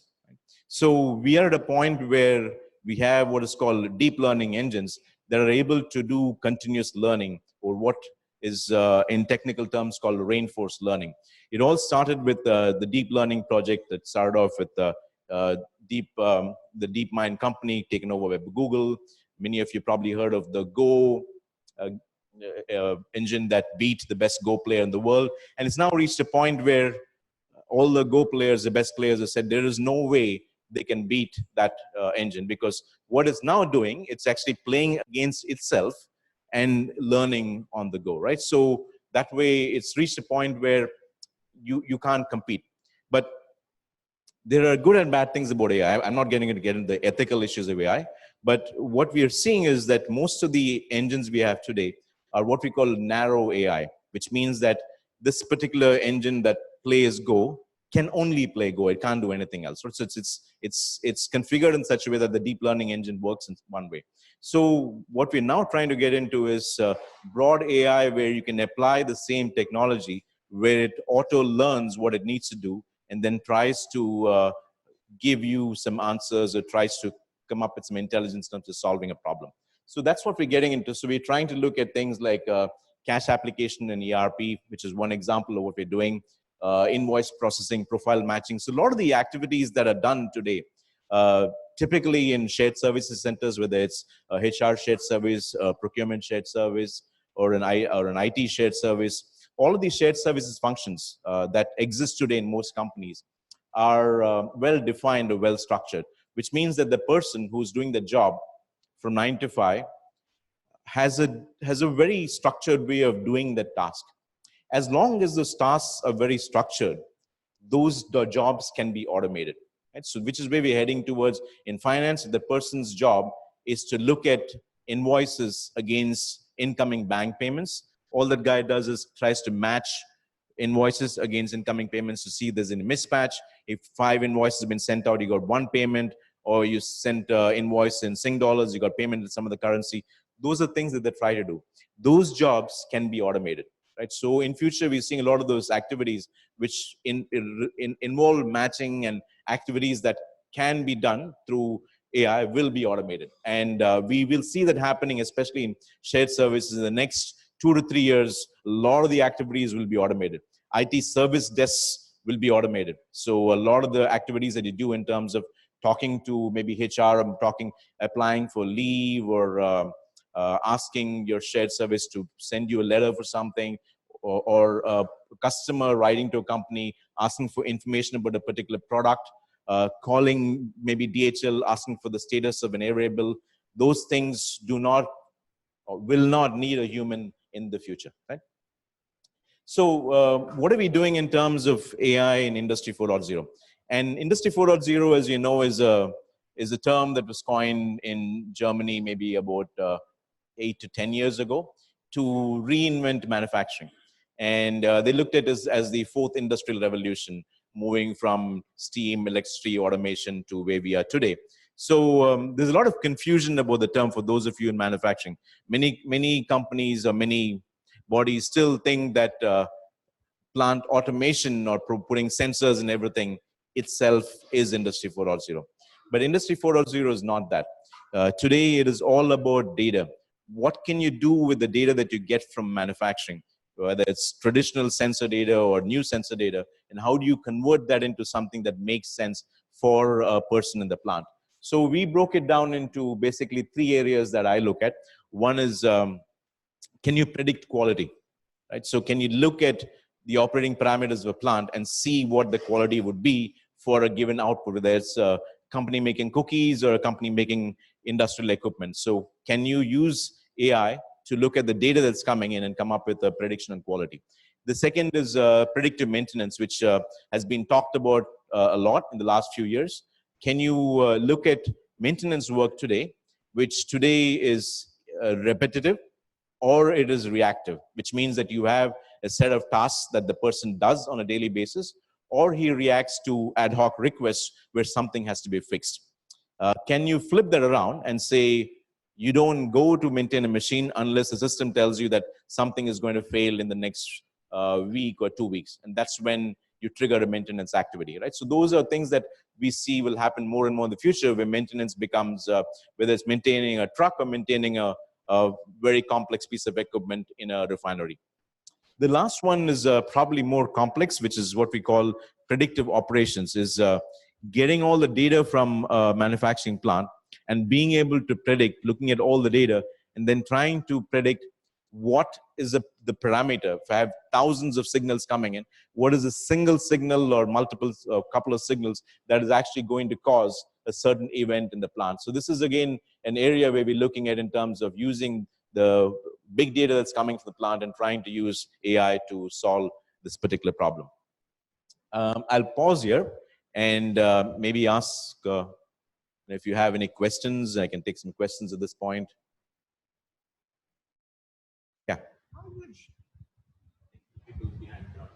With some of this forecasting, this prediction, how do you ensure, say, for a consumer, some of this is not gamed? Let me give a real life example. My printer, it always flashes when supposedly the ink cartridge has run out. Yeah. So I would always go and change it. And then one time, it was still flashing, and I still kept printing, and there was plenty of ink left. And I realized it was just really, I mean, for the cartridge manufacturer, they were, you know, gaming me as a human, that I had to go and change because their predictive maintenance engine was telling me I had to. And actually, there was plenty of juice left in the system.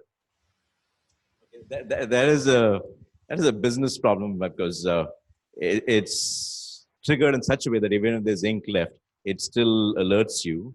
So they want you to buy the ink, but that's something that we can probably, if you actually open the cartridge, there's still a lot of ink left, right? So even if it says there's no ink, there's still ink left. So what we want to look at in the future is maybe provide guidance to the consumer in terms of, yes, you have ink and still you can print so many pages. And here are the options in terms of, when even providing remote assistance in terms of the technician coming down and help you if something goes wrong with the printer, which is what they can do. But as to ink being left, that's more of a business tactic in terms of them wanting you to buy a cartridge. Yeah. But I'll give you an example of something similar. We're working with a battery company in India, and they make both industrial batteries as well as batteries for what they call inverters in India, because it has unstable power. So a lot of people buy inverters for their homes. And what they don't have visibility into is once it goes into home, and especially in the aftermarket, when the battery goes down after a year or so, they need to buy a new battery. They're losing that to third parties. So what we've now done is work with them to introduce a sensor in the inverter and in the battery that provides the company visibility into how the inverter is performing, and also provide help in terms of maintaining that if something goes wrong. And if the battery capacity goes down, they actually provide maybe a remote battery that can go in and can be supplied to the end customer. So that's what we're getting into. And the business model may also change, where they don't sell them an inverter. You rent, you pay as you use. So basically, for every hour of inverter use, you pay them. So that's where we're looking at that to kind of change the business model. Absolutely. Okay, so I want to move into the next one, the first one, which is predictive quality. So predictive quality is an area that we've been looking at, particularly in industries, in the automotive industry. So if you look at what we want to do, we want to look at correlation between the signals. Now, this is not a straightforward problem, because if you look at a piece of equipment, you get hundreds of signals coming from that. So what signals are actually causing that particular defect to appear on the end component?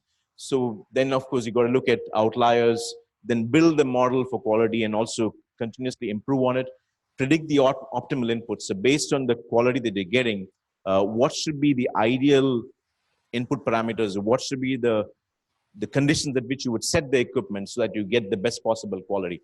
And then real-time quality monitoring and automatic quality control. So this is kind of the process that we drive. So we did that for a press machine in manufacturing. And they run these industrial presses, and they want to reduce scrap from 50% to 10%. And if you look at all the different signals that are coming in, and they work in batches for days, so usually there's a quality problem. You tend to know only after a couple of days that something's going on, by which time one entire batch is to be scrapped. So what if you start getting inputs in real time through real-time quality monitoring, and then seeing what is actually causing that deviation in quality?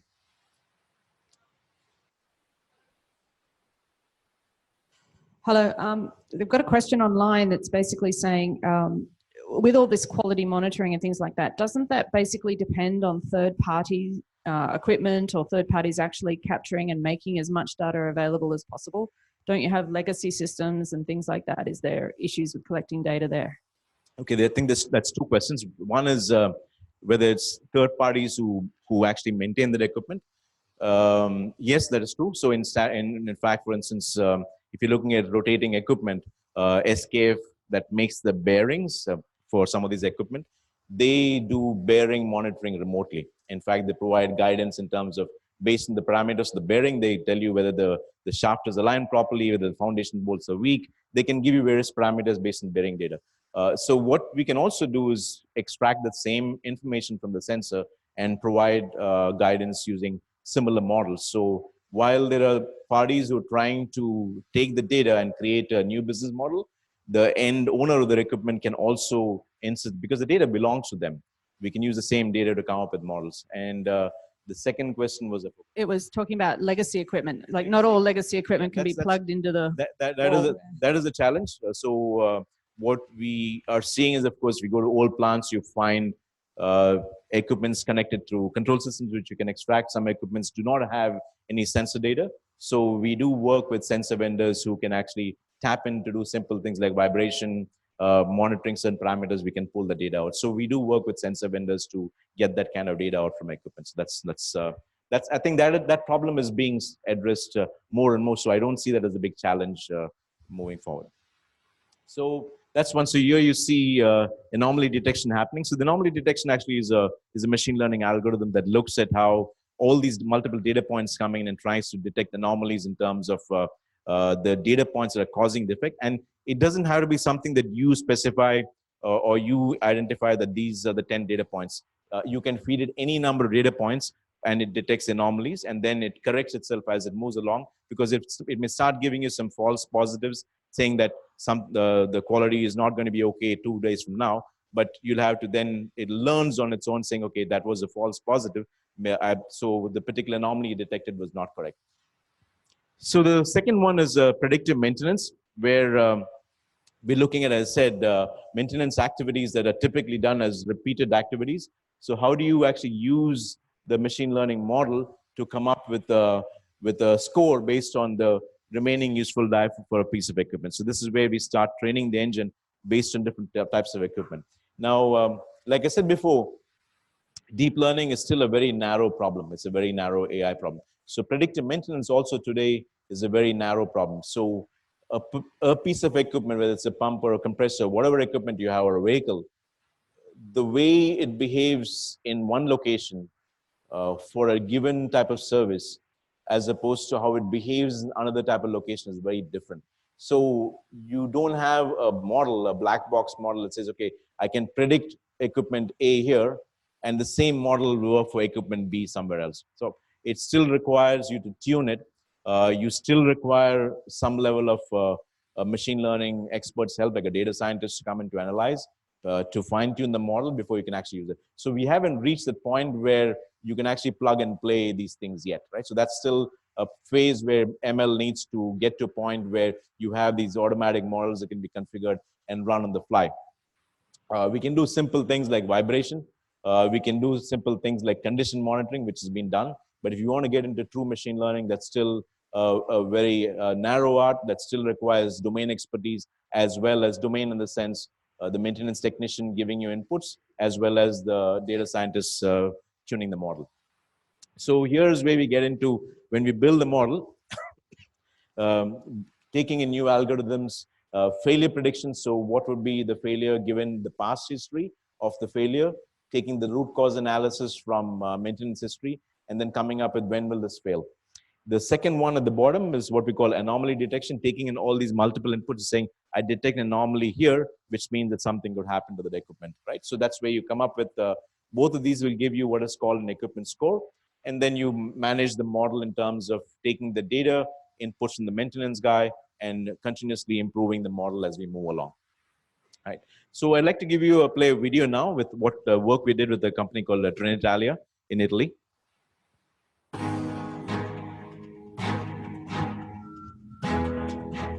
Trenitalia is the leading Italian rail transport operator, wholly owned by the Gruppo Ferrovie dello Stato Italiane SPA. We carry about 2 million passengers every day, with volumes of up to 250 million train kilometers on an annual basis. We are organized into different business units, which cover long-distance passenger transport, commuter traffic, and freight services on both a national and international basis. Our goal is to carry out conditional maintenance, rather than, as has previously been the case, according to a fixed schedule based on time or number of kilometers. The new dynamic maintenance management system is a project developed in partnership with SAP, which exploits the full potential of the SAP HANA platform. One aspect that puts us ahead of the competition in the transportation market is the large amounts of data managed on an annual basis, which will exceed 700 terabytes. The ETR 1000 is a technologically advanced train which is designed to reach a speed of up to 360 kilometers per hour. In a high-speed system, everything, the entire system, must run at the same speed. So it's vital that maintenance facilities can react rapidly to operational stresses as well. For the railway sector, the most innovative aspect of the Internet of Things is the large number of sensors that are on board the trains. The sensors record many different parameters, like temperatures, pressures, and so on. The data is processed by SAP HANA, and the system then provides the rules to define the required maintenance actions. To be able to anticipate events and maintenance operations will enable our company to reduce errors and make processes more efficient, and also deliver better services with continuously improving quality standards. We expect a reduction of maintenance costs of 8 to 10%, which for our company is a very significant value, because every year we spend around 1.3 billion euro on maintenance. It will also improve the reliability of trains, and with that, we have less failures and a better availability. Therefore, we will have more trains available to provide more services. In that way, we can provide a better service to our customers. SAP helps Trenitalia run simple.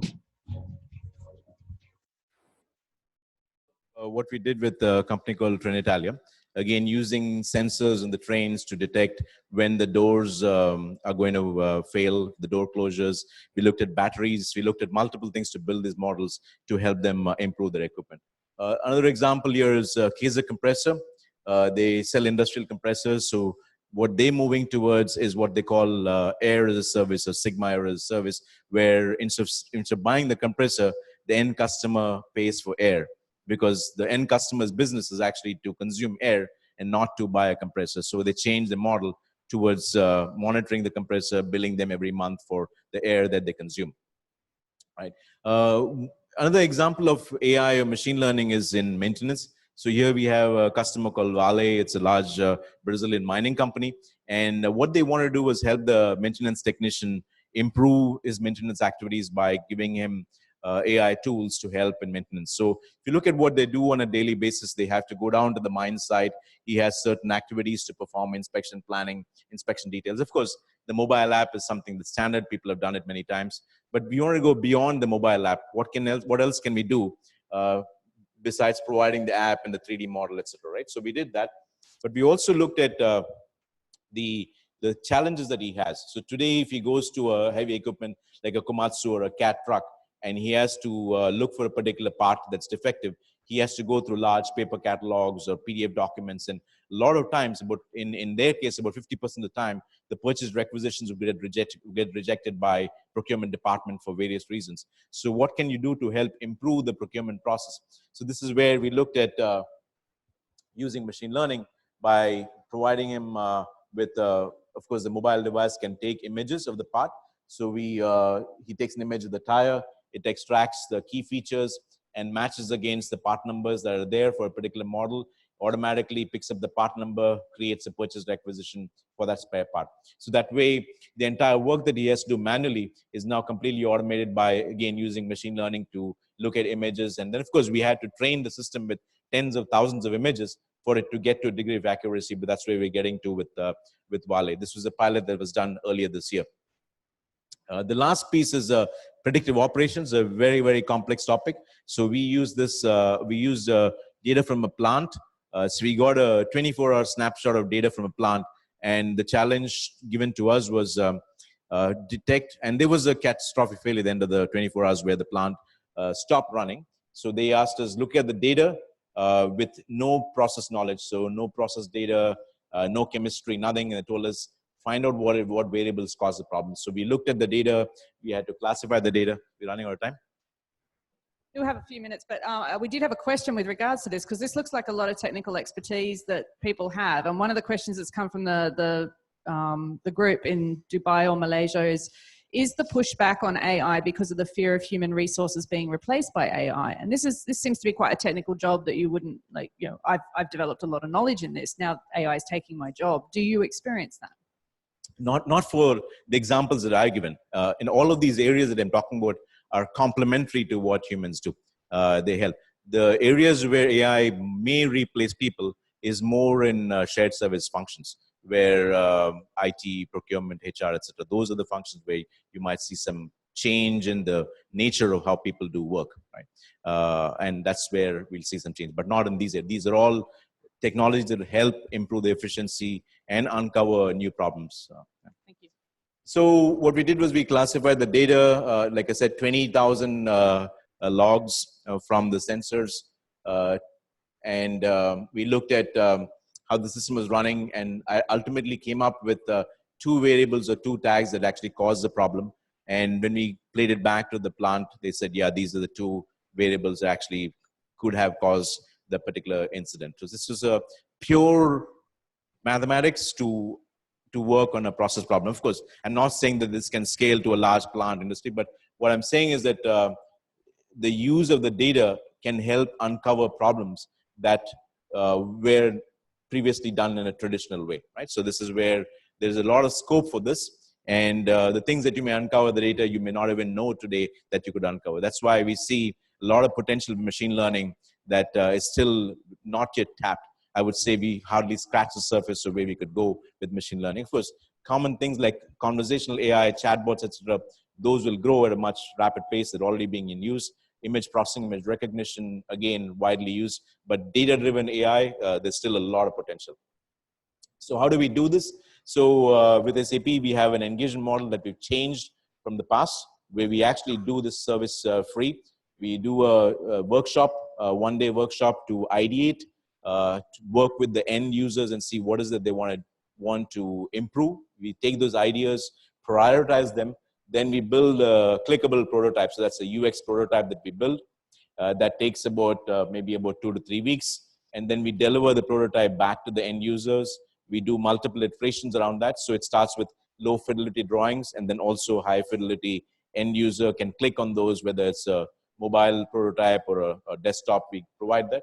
And then we deliver the functional prototype, which is actually building the use case. So in the case of Trenitalia or Asahi Kasei, build that. And then at that point, you test and see if this can be scaled out. So the whole idea with innovation is to test and fail fast. So if you fail in 3 to 4 months, then of course you can look at some of the problem. It's not the question of running a 18-month project and then realizing this thing is not going to work.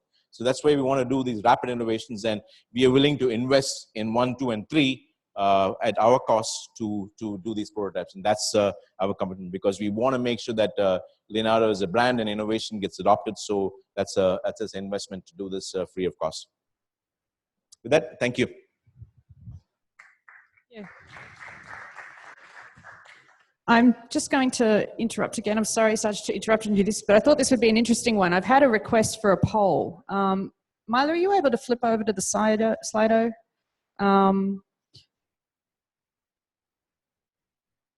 So we'd like to know, where is your organization currently using advanced technologies such as AI or big data, data analytics, IoT, etc.? For those of you who've got Slido, if you could just log in. It's Slido and the event code is 6685. And if you could just, you can choose more than one, right? So if you could all just, including back in Malaysia, and somebody's using all of them, that's great, which is fabulous. All right, so if you're in Malaysia, online, or in Dubai, if you could just log on to Slido and start answering this question. We're interested in knowing, where is your organization currently using advanced technologies, including AI, like Saj has demonstrated with SAP, the IoT, data analytics, et cetera, et cetera. And let's get a feel for where this is a priority for the people who are attending today. So we'll just give that another minute.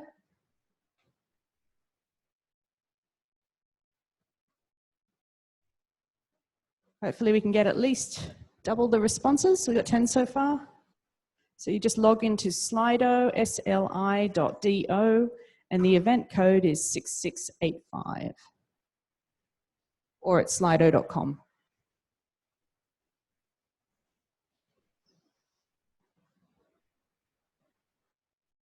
Okay, we'll give it another 30 seconds.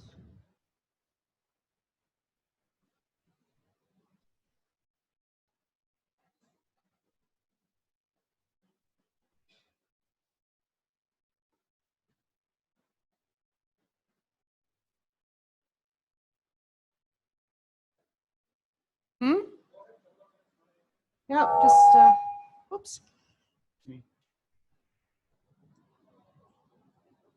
Okay, so we seem to have a lot of this being used in transportation. That seems to be the emphasis in the audience so far, which is interesting to see. Yeah.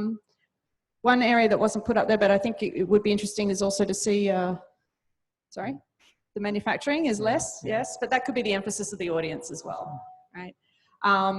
At the moment, research that we're seeing is actually showing that the emphasis is still on productivity and efficiency. That is typically an area that is of concern in the Asia-Pac region. As we get into Europe and the US, most of the focus is on customer experience, and we see a lot of things being used in that regard. So again, we see, still see the emphasis on transportation. So we can keep that going for a little bit longer. But in the meantime, I will hand it over to Sanjay, who can get his panel started.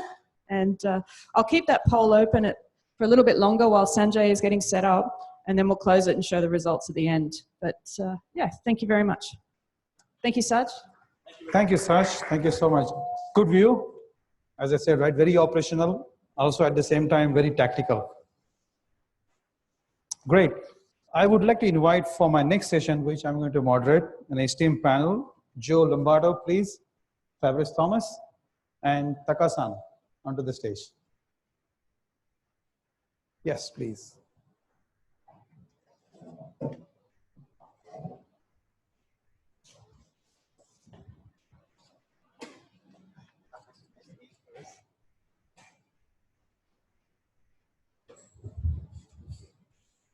I have my own.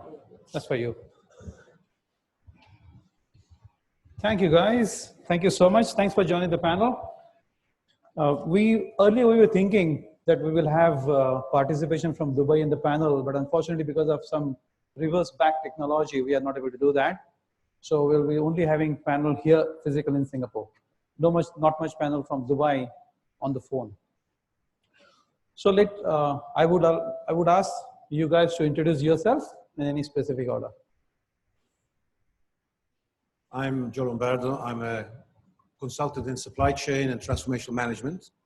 I spent over 35 years in the multinational, and now I'm working with SMEs, in particular in the transformational journeys. Thanks, Joe. My name is Fabrice Thomas. I'm the head of supply chain for Agilent Technology Group. Hi, my name is Takatoshi. I'm from Blockchain Center. I'm the founder. My career has always been investment banking in hedge funds, and I moved over to the blockchain space from the beginning of this year. Thank you very much. So we are going to talk today about where is the industry heading, not specific to supply chain as such, but where is generally the industry heading, right? And today we have seen about technology transformations. We have seen skills transformation, some scary thoughts that is my job going away, and then Sas said, no, they are not seeing that actually. So I'm happy, yeah, my job is there for at least a couple of, I don't know what, months, years, weeks, whatever it is, right? But thinking that, and if you look at the current environment with US and China at loggerheads, you just back from Brexit, right? Joe from Europe. What's your thought individually, each of you, is where the economy is heading, where the industry is heading? Very brief thoughts from each of you. Okay. Just because I'm near you, I always get the first choice. Though. Naturally. Okay, it's very interesting. My view on this is clearly that industry today is really at a very challenging edge. We have to continuously innovate ourselves. We are challenged continuously to be agile, flexible, resilient, dynamic, competitive. And unfortunately, these are the realities of today. On the other side of the spectrum, we have workforce which is evolving, skill sets, the dynamism of competencies are continually changing. But also one factor we see in industry today is that the time span, the loyalty of the human resource is getting shorter, the life cycle is getting shorter. And therefore, as companies have to depend on people, and the cycle, the turnover of people is getting shorter in terms of lifespans, we have to depend more on technology. Technology is here to stay, and the faster we can adapt to it, the better it's going to be in terms of survival. And that's my first take on the situation. Thank you. Fabrice. Yes, thanks. I agree with you in the sense that yes, we start to face a revolution as of today, but that has multiple axes. And it's not only the technical, the technological revolution which happened. We can highlight the situation with the tariff of Trump, which is an impact. We can highlight the rarity of the manpower in some country, the increase of salary, the instability of the environment in general. That, and I agree with you when you say that we have to become more and more agile. Since this is the end of those big MNC or mastodon that were flying to China, opening 100,000 square meters of factory in the middle of nowhere and this kind of thing. It's more the time of those agility where we have to manufacture when, depending on the currency, environment, people, and so on. And the technical revolution or this digitalization is just an enabler of a new business model that we're going to face with. Yes. Well, putting on my hedge fund manager hat back on, I would say that the economic cycle has definitely been turning. You know, I was in Hong Kong until yesterday, and I was reconnecting with the hedge fund community there, and I've been hearing that a lot of the distressed or credit funds are actually raising capital at the moment because they see this turn in the economic cycle. This whole 10 years is all about equity markets. You know, if you put your money in S&P, you would have made money without even thinking hard about anything. But now we see not only the tech stocks, but we have seen other major stocks following the decline in the equity markets, and this is caused by not just by interest rates rising in the U.S. It also has to do a little bit with the trade war that is going on with the U.S.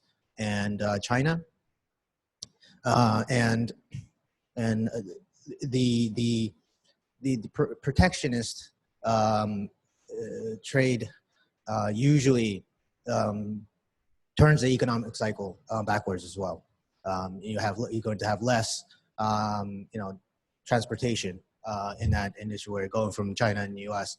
And if a lot of countries start taking this protectionist route, then it obviously will have a damaging effect to the economy. So, but on the retail level, on a retail person's level, we still see massive innovation in the technology which allows us to purchase goods from overseas, and then this growth in the economy, even though China is slowing, it's still growing.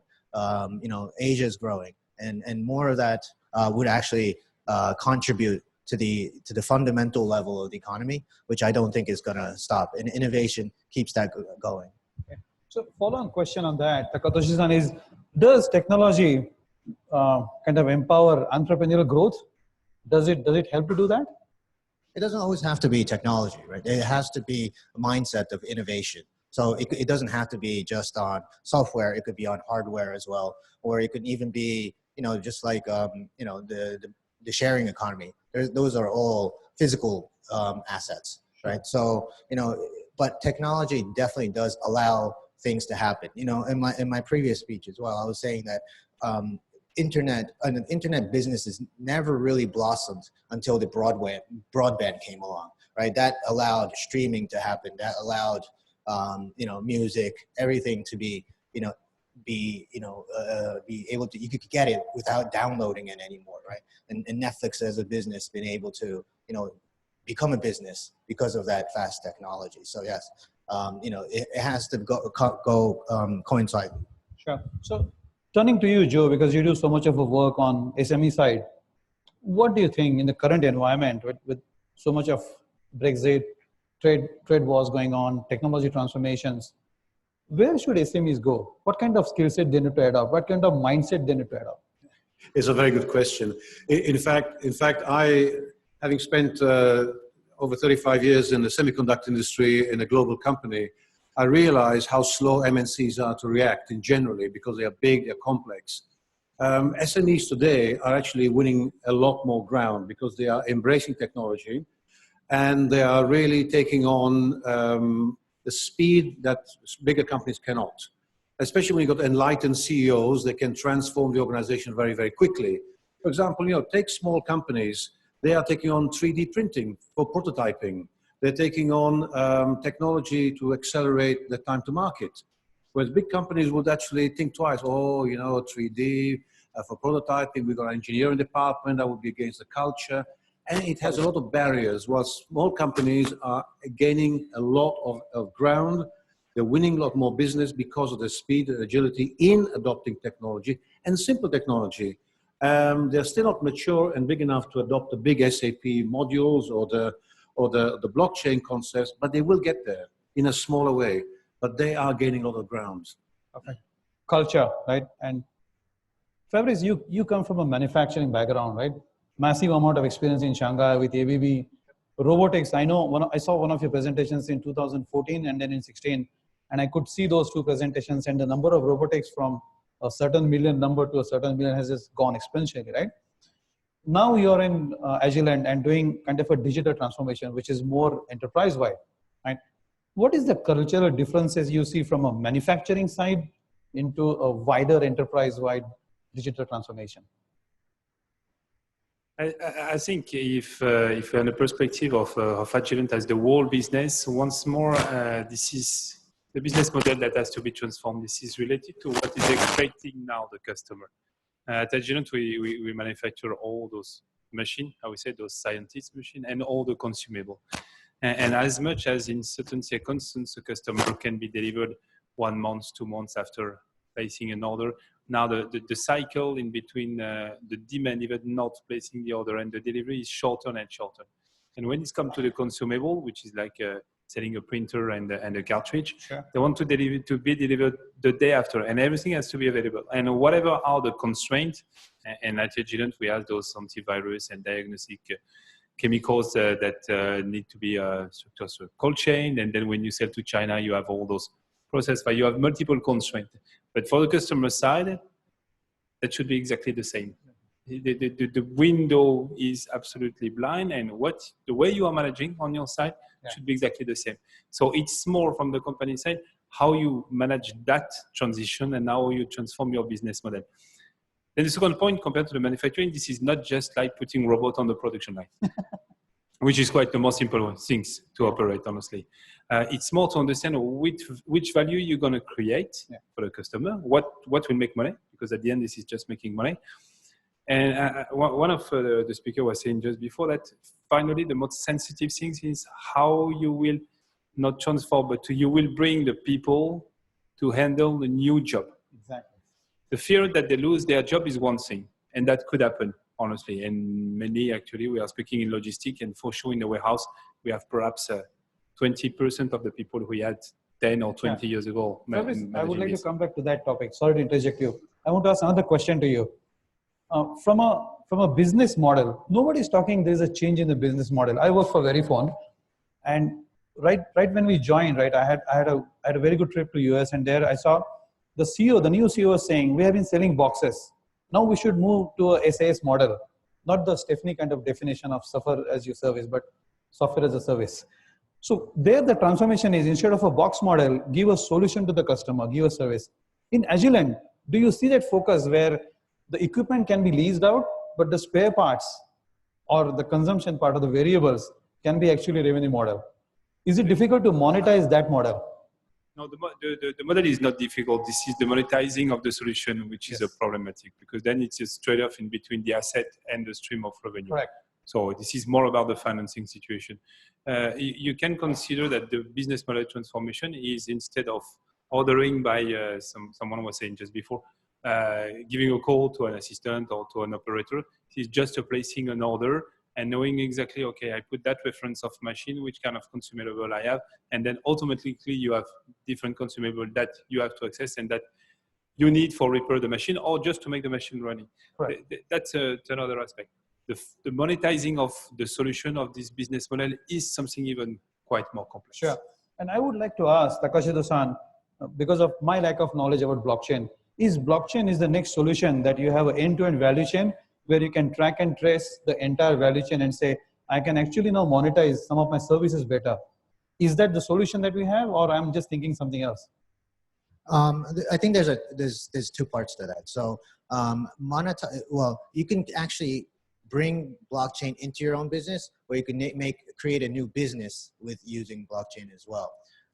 You know, there's an example that, you know, we were working with a real estate company in Japan, and they traditionally, you know, the innovation was always in the construction space, but the investing side of the real estate hasn't been innovative for a long time. It's always been the same. You have a contract, you buy and sell, and that hasn't been changed. But they were trying to bring in a new technology.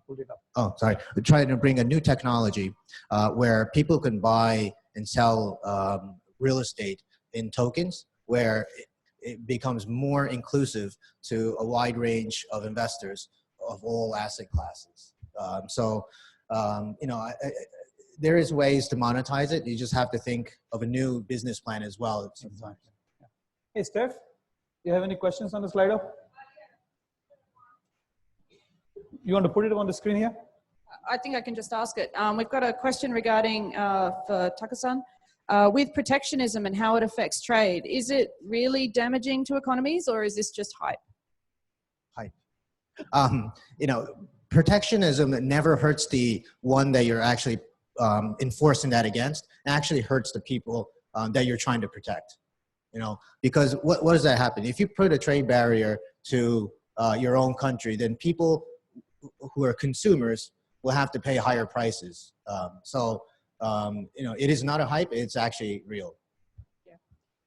Just to add a little bit to your idea about the real estate model for blockchain, we're actually seeing some things that go a little bit deeper. And I'm just going to jump in here with a comment that not only are we selling or we're setting up models where people can actually buy, you know, use tokens and co-invest, if you like, in a property, but then you can take all the information that you have about properties and you can then sell that to governments to get better town planning. So you actually end up with a data product as a result of that physical product model. So blockchain and these sort of information technologies is not just about taking what you have. So with, for example, supply chain companies or transportation companies, you could potentially be in a position where you take all of the information about your transport that you do, be you DHL or whatever, and you could actually sell that to a government so that they could better improve the roads, right? And then all of a sudden you have a data product that you could then sell to someone, right? So it's not just about how can I use it for existing physical, it's how can I monetize the data? And these are the new business models that are coming out. Sorry, just to add to that. Yeah, taking that forward, actually, I don't know, the question actually took my thunder. You want to say something? That's a very interesting point. One of the projects I'm working on now is a company that manages rainwater systems for buildings. And in part of the design of the rainwater systems, they are collecting data on the rainfall intensity and managing the rainwater of a building has offshoots of data that could manage the drainage system in the underground infrastructure. And therefore, this correlation of data between industry, infrastructure, government adds a huge advantage if people accept it. Because many times people don't want to accept it because they say, that's not your domain, don't enter it. But once we break down the barrier, then it creates a huge opportunity in terms of this data interchange. Yeah. And I really struggle to see how people can say that that's not your domain when you have a company like Amazon who sold books, who now provides data centers. So you don't know what your domain could be. Yeah. Yeah, but when you're dealing with government entities, it's a bit more difficult. You could end up in jail, especially if you say the wrong thing. And going back to the protection, right, my earlier point, and I'll turn to Fabrice, is US administration was thinking that they lose something like $500 million a year because of theft issues and all that, and predominantly coming from an Asian economy, which you're very familiar with. So during your manufacturing days with ABB, that you moved a couple of US plants into China, how did protectionism help you or not help you? Especially from the IP part. For us, that was a very super help, and I would say even the Trump tariff were a super help. When I joined ABB in 2014, something like this, one of the first decisions we had is to set up a new factory in US. Yeah. Just because we were considering that having a local footprint, so one in China, one in Europe, one in US, was very, very helpful. We were not forecasting that there would be this Trump situation and so on, but we were already considering that serving the customer the fastest way, but also being able to put a product to the customer demand very quickly was essential to succeed. And then finally, ABB was the only manufacturer of robots in US. Not the biggest seller, but the only one that could manufacture. And then suddenly came up the situation with Trump, while our Chinese factory was the biggest one. And it was very easily, I would say, because we had already the supplier structure, already the manufacturing line, just to extend the building, just to put more manufacturing line and be able to increase the number of robots. Yeah. And currently, what I was saying at the beginning, and it is be a bit the same for Agilent, but also for our supplier, having a local footprint instead of one big manufacturing somewhere. That's going to be the big revolution. Then the challenge will be how you connect all these different small entity, how you connect them with your supplier, how you create a supply chain which is more diverse and larger that we could have in there. Yeah, I'll come back to you on that. I want to go to Joe and say, so that brings us reshoring. Is it just moving manufacturing plants, or is it way beyond that? Is about the ecosystem? No, at the moment, it's about moving manufacturing plants, but the knock-on effect is on the ecosystem. For example, the impact of protectionism is now forcing people to reconsider the supply chain. Okay, so protectionism means that I have to now decentralize some of my manufacturing activity and create additional pockets. That's going to be more expensive, and it's going to be also a change in the supply chain model. However, using the digital backbone, using a digital upgrading of the systems will help to integrate and reduce the risk of the decentralization. And this is what we're seeing already now happening in small ways, but it's going to probably accelerate in the next few years. Yeah. Steph, do you have anything? Yes, we do. We've got a question about blockchain and its use in the supply chain and how it's used here. And I'm just trying to paraphrase. So apparently we hear of a lot of breaches to do with blockchain, like people lose blockchain, Bitcoins or whatever. Is that because the blockchain is being breached, or are there other security issues that we need to be aware of? Yeah, as far as I know, Bitcoin or any other cryptocurrencies have not been breached before. It's the exchanges, it's the people who actually own it in their own wallets. That's the misuse or mishandling that's causing the problem. Or the connecting technologies, I think. Yeah. So it's the technologies that actually connect to the blockchain. So that was just one that came up there. Do we have any questions from the floor? Anyone, please? Not an issue. We still have time. So, Joe, I want to come back to you on supply chain finance, right? With so much of, we talked about reshoring, and U.S. government wants to secure jobs back in U.S. I don't know how it's going to that work. In 1970s, when Japan was growing, U.S. had similar issues. They banned steel. Nothing improved thereafter. Now we see the same thing. So, what is the effect on the supply chain finance? Because on one hand, you have so much of a technology coming in, and the supply chain finance has been an untapped area. The SMEs never entered into it. The banks have their own risk and analysis issues. Where do you see that business moving up from a supply chain perspective? Well, it's not an easy question to answer. Depends on the circumstances. That's why I'm asking you. But unfortunately, we don't know what the landing zone is going to be. However, what I see as one of the downsides of onshoring or reshoring or breaking up the supply chain as is now is the impact on tariffs. For example, if you are forced to move to a country where you don't have the benefit of free trade agreements or any duty reliefs, this could also have an impact on the cost of your supply chain, but also the cost of your business. Your margins will change completely. So the financing side, not just the money movement, but actually the funding of the businesses and fragmenting or changing your landscape of manufacturing can have a major impact on the way you're funding your business. And this is something you have to look at in microscopic terms, because it could change very, very rapidly the whole competitiveness of your market. Perfect. However, people are mitigating it by different ways, and depends what industry you're in and which country you're going to be in. But it's going to be quite an interesting challenge. Yeah, sure. When you say about funding, Takatoshi-san, I want you to wear your banking hedge fund hat. If I'm an SME today, you think a bank like Stanchart Bank or any good bank is going to lend me, or I have to go to some fintech and non-banking financial institution? What is my better chance there?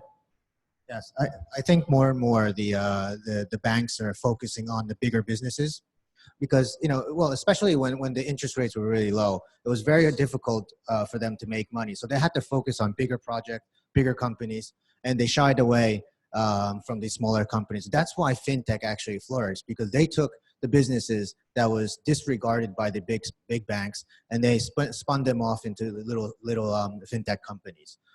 So now that the credit cycle has turned and, they have to be more and more creative to make money, then, they're going out to talk to or even understand the fintech companies so they can bring those businesses back into their business. So, in that kind of the environment, there is a chance that, they will start looking at SMEs again. Exactly. And Fabrice, from a startup supply chain, what do you think are some of the challenges that the startups will get in, and how they are actually defining the new supply chain actually? First, I think this is sub-ignored. This is the problematic of the financing and the reactivity and the adaptability that we may have. Buying a product, transporting a product, having the traceability, just what we explained, is super easy. But finally, the most difficult thing is how much will it cost you? So from one day to the others, there is many parameters that finally you don't have under your control, but that you have to know. What was going to be the variation of the currency from one day to the other? What could be the change in the oil price, and that will impact your transportation? And what will be the environmental risk? How much will disrupt your supply chain? How much it will cost you? How much inventory you have to create? And all is just finance at the end. And we have a tendency to ignore and to make it a little bit more easily too pragmatic, saying this is, okay, buying something somewhere and transporting this from A to B. And when it's there, that's fine. But then what the most unpredictable thing is how much it will cost you. Yeah. And currently, I don't see any real tool, I would say, that can give you all the risks, all the analysis permanently to tell you, okay, this is the best way to buy and to transport. This is the best route to do it, and so on. This optimization I don't see here that is existing. Yeah. But that's going to be the biggest breakthrough that we could open. And as Joe was saying, even more when we will have decentralized manufacturing center with decentralized ecosystem with a lot of suppliers each and everywhere in the world, right, to connect everything, but to arrive at one single TCO at the end, which make the difference on our opinion. The one that who will be able to do it will have the breakthrough in it. Yes, something there? No worries. So any question? Yes, please. Thank you so much for raising your hand, sir. Otherwise, there was no food in the evening for everybody. Testing. I'd like to hear the comments from the panel, each member, regarding the Brexit issue and the major impact and whatever on the supply chain topic. Anyone, please? He says everyone. Okay. No, you yeah, I can do. Oh, because I'm French and I'm just on the other side of the border. Yeah, that's it. No, I don't have crystal ball. I just see the reality. And currently at ABB, we have one factory in UK. We don't know what will be the end, to be honest, and I don't think anybody is able to predict this. The thing is that actually we have an inventory that has increased by $25 million just in case of. So there is backup plan. We are looking at the worst situation where there will be some new way of trading, that there will be some tax to pay, that there will be new administration process that we don't know yet. So by anticipation, we have set up an inventory. This is the only thing that we are able to do because we don't have crystal ball. Yeah, Joe? Yeah, by anticipation. Well, okay, this is a major disruption. It's a political disruption. It could be an offshoot of the Trumpism, whatever you want. The inventories are beginning to build up certainly in the UK, even down to medical supplies. The trading agreements will very much depend on the goodwill of the political resolutions. Everybody's going to be affected. For example, even if we are manufacturing in Asia and we have a company manufacturing in Asia, shipping to Europe, and also then delivering to the UK, that's going to impact because previously the gateway was in Europe or central somewhere in Europe, and the free movement, now you have to split your shipments. The costs are going to go up. We're not sure whether it's going to be dutable or taxable or whatever, but it's still an unknown quantity. However, everybody may be affected by delays in the inbound ports and airports in the UK, whether you're EU origin or non-EU origin, because there's going to be a huge amount of disruption due to the uncertain situation at the moment. However, on the positive side, if within the next 2 months, by the end of December, there is really a strong political desire on both sides to reach an agreement, I think the disruption level could be lower than it is currently. And by March 29, 2019, which is the deadline, things could be a little bit more clear. Nevertheless, the warning is be prepared for major disruption. Well, I can't really comment so much about the supply chain sector, but you know, I tend to believe that any tariffs or any walls that are built between, you know, a business trying to succeed, people always find a way around it. You know, there's always been, you know, businesses or you know, organizations that are trying to be shut down, whether it's from tax or whether it's from creating new opportunities for business, but people always find a way around it. And yes, there will be a disruption, but at the same time, I think it's a time for opportunities as well. I agree. We will always find a way around it. The question is, how much time do you have to adapt? That is the risk. That's the contingency that we have to put in place. Exactly. How much time we need, right? And this is not something at just at a manufacturing, at a company level or at an enterprise level. This is countries. They're talking tons and tons of economic dollars, right? Product, commodities. For example, I'm an EU national, I'm Italian, so I will not be going to the UK after the 29th until I know what's going on. Because I was in London last week, and when I went to the passport with my e-passport, it didn't work. So I had to go down to the immigration desk, and I said, you already start to cut the EU people out already. You're blocking us our passport. And she, first of all, she smiled, and she said, no, it's not true. It should be working. I said, well, it doesn't work from here. Yeah, exactly. So last question, guys, all of you, I would like you to answer is, given all the economic changes, all the turmoils, all the digital transformation, for all the supply chain community sitting here, what is your key message when you embark onto the digitization journey? What is one key message that you would like to give today? Very positive. Lovely. Very Something positive more. because there are challenges that are really opening a new dimension, new framework.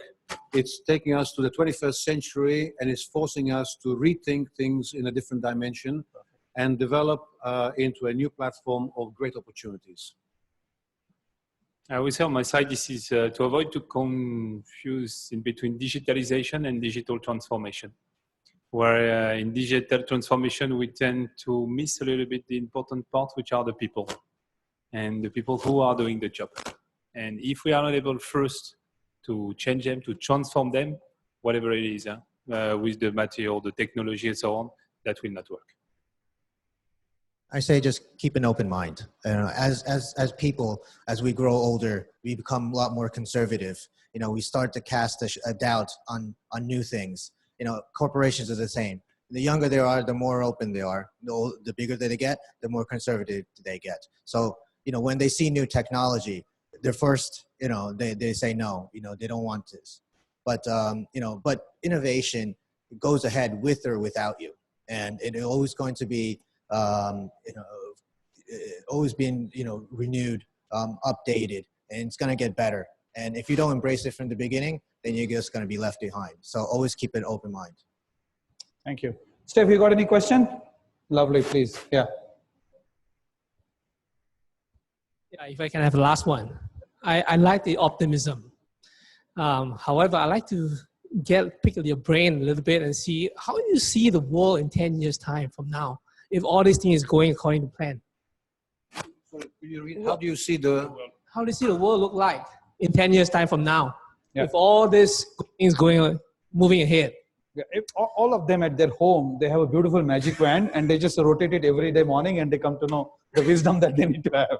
Sorry, just kidding. And if there's any good example, one example or two, what would that be? How things will change? Well, okay, I think there are a lot of bad things going on in the world, and protectionism and nationalism, these are all negatives. But I believe they are short term because the people today around the world are much more educated. There's a lot more opportunity, and the young generation is not carrying the baggage of the past. And some things we're seeing today are baggage of the past. And they're not going to last. So you saw what's happening in the US. They're beginning to change the tide. They're changing the outlook. We have some problems in Europe as well with some nationalism. The difference between patriotism and nationalism, remember, two different things. Nationalists will not last. It will be, you know, it's always happened, but it's going to be a short-term thing, I believe. Yeah, and I was not kidding, right? I was just joking, but or rather I was kidding. If you look at it, maybe 10 years back, right? If somebody had told me that there would have been an Uber application, I can book a cab and then just go and don't even have to pay. I mean, you have to pay, but you just can walk off. I would not have believed that, right? And at my age now, which I'm pretty old actually, don't go by my looks, I'm able to manage that, right? So I'm very comfortable with using my phone applications and doing bookings and booking my meetings. 10 years back, I could never have thought about doing this actually. So your cognitive brain, at whatever age you are actually able to adjust very well. We can do that. The transition happens in a very subtle manner. 20 years back, if you go back in 1997 in China, did they know how to manufacture an iPad or an iPhone? But today they have the entire ecosystem. Imagine the number of luxury products are made in China, the number of iPhones and smartphones are made in China. The whole ecosystem they made almost 20 years, right? They never had that knowledge. But what they had was an approach, a desire, and to conquer the world, remember. So they're able to do that. So you may not know your next 5 years what's going to happen, but if you have an approach which is open, as Joe just said, and then Fabrice also said, I suppose your brain is able to calibrate that actually. Lovely. Another question, please. No, go ahead. No problem. The gentleman from Italy. And one of the big issues at the moment is Italy versus the EU in terms of the budget. What's the sentiment on the ground in Italy? Do you think the Italians will tell the EU to, well, this is our budget, screw you, we're going to do what we're going to do, or will they bend to the EU? Because this has ramifications, you know, people saying maybe the EU will break up, you know, yes, we're talking about trade and tariffs, but I think Italy is probably the big outlier event that could really overshadow Trump or Brexit. What are you hearing from Italians on the ground? I don't mean politicians. I'm from UK. All the politicians got it wrong. But if you actually spoke to people on the ground, everyone was going to vote for Brexit. It was very clear. And all these guys in Mayfair, Downing Street. So what are you hearing in Italy about how they feel about the budget and EU? You know, most times politicians, what they say, what they think and what they do are three different things. And it's very obvious in Italy. However, it's all rhetoric. The people on the ground, I've still a lot of family in Italy, friends, colleagues, ex-colleagues from my previous company. It's clear that Italy needs the EU. And I don't think there will be the revolution that we've seen in the UK, the same in Italy at the moment. It's a different dynamics, different political alliances. Today, the politicians in Italy are very much anti-Germany, not because of Germany, but because of the financial pressure that they put on the EU. And that's where there's a bit of resistance. But fundamentally, we won't be seeing the ETA exit or whatever you want to call it, as we've seen in the UK. So fundamentally, at the moment, we don't see a risk of Italy leaving the EU. Unlike the UK, maybe Brexit might be overturned. All right. Thank you very much, guys. Give a round of applause for the panelists. Great job today. Thank you so much for asking questions in Dubai as well as in Malaysia. Thank you. Thank you, Joe. Thank you. Awesome job. Awesome job, son. Before we leave, firstly, I'd like to say thank you to Sanjay for your efforts. A round of applause. A big thanks to the unspoken people here who usually don't get that. Myla and Peter, thank you very much for your efforts. Now, I've been reminded from Dubai that we need to remind everybody that we have a US Customs Border Patrol meeting that is being organized by LogiSYM. It's a roundtable discussion on the 30th of this month. We will be sending you information about that, and we invite you all to all join us in that roundtable with the US Customs Border Patrol. So that's a good opportunity there. But yes, thank you everybody thanks to our speakers, thank you for our host, and thank you to our sponsors for making this possible. We really appreciate it. To all those in Malaysia, in Dubai, and online who have joined us, there will be a feedback form for those that are logged on when you log off. We really do appreciate your feedback. This is the first time that we are doing this, so we would appreciate all constructive criticism. We would love to make this event better and bigger and more dynamic with more involvement, and we need your input into how that can happen. So please give us your feedback. Those here will be sending you out links to get the same thing from you as well. So again, thank you to everybody for your participation, and time to network or eat some more food, and thanks again.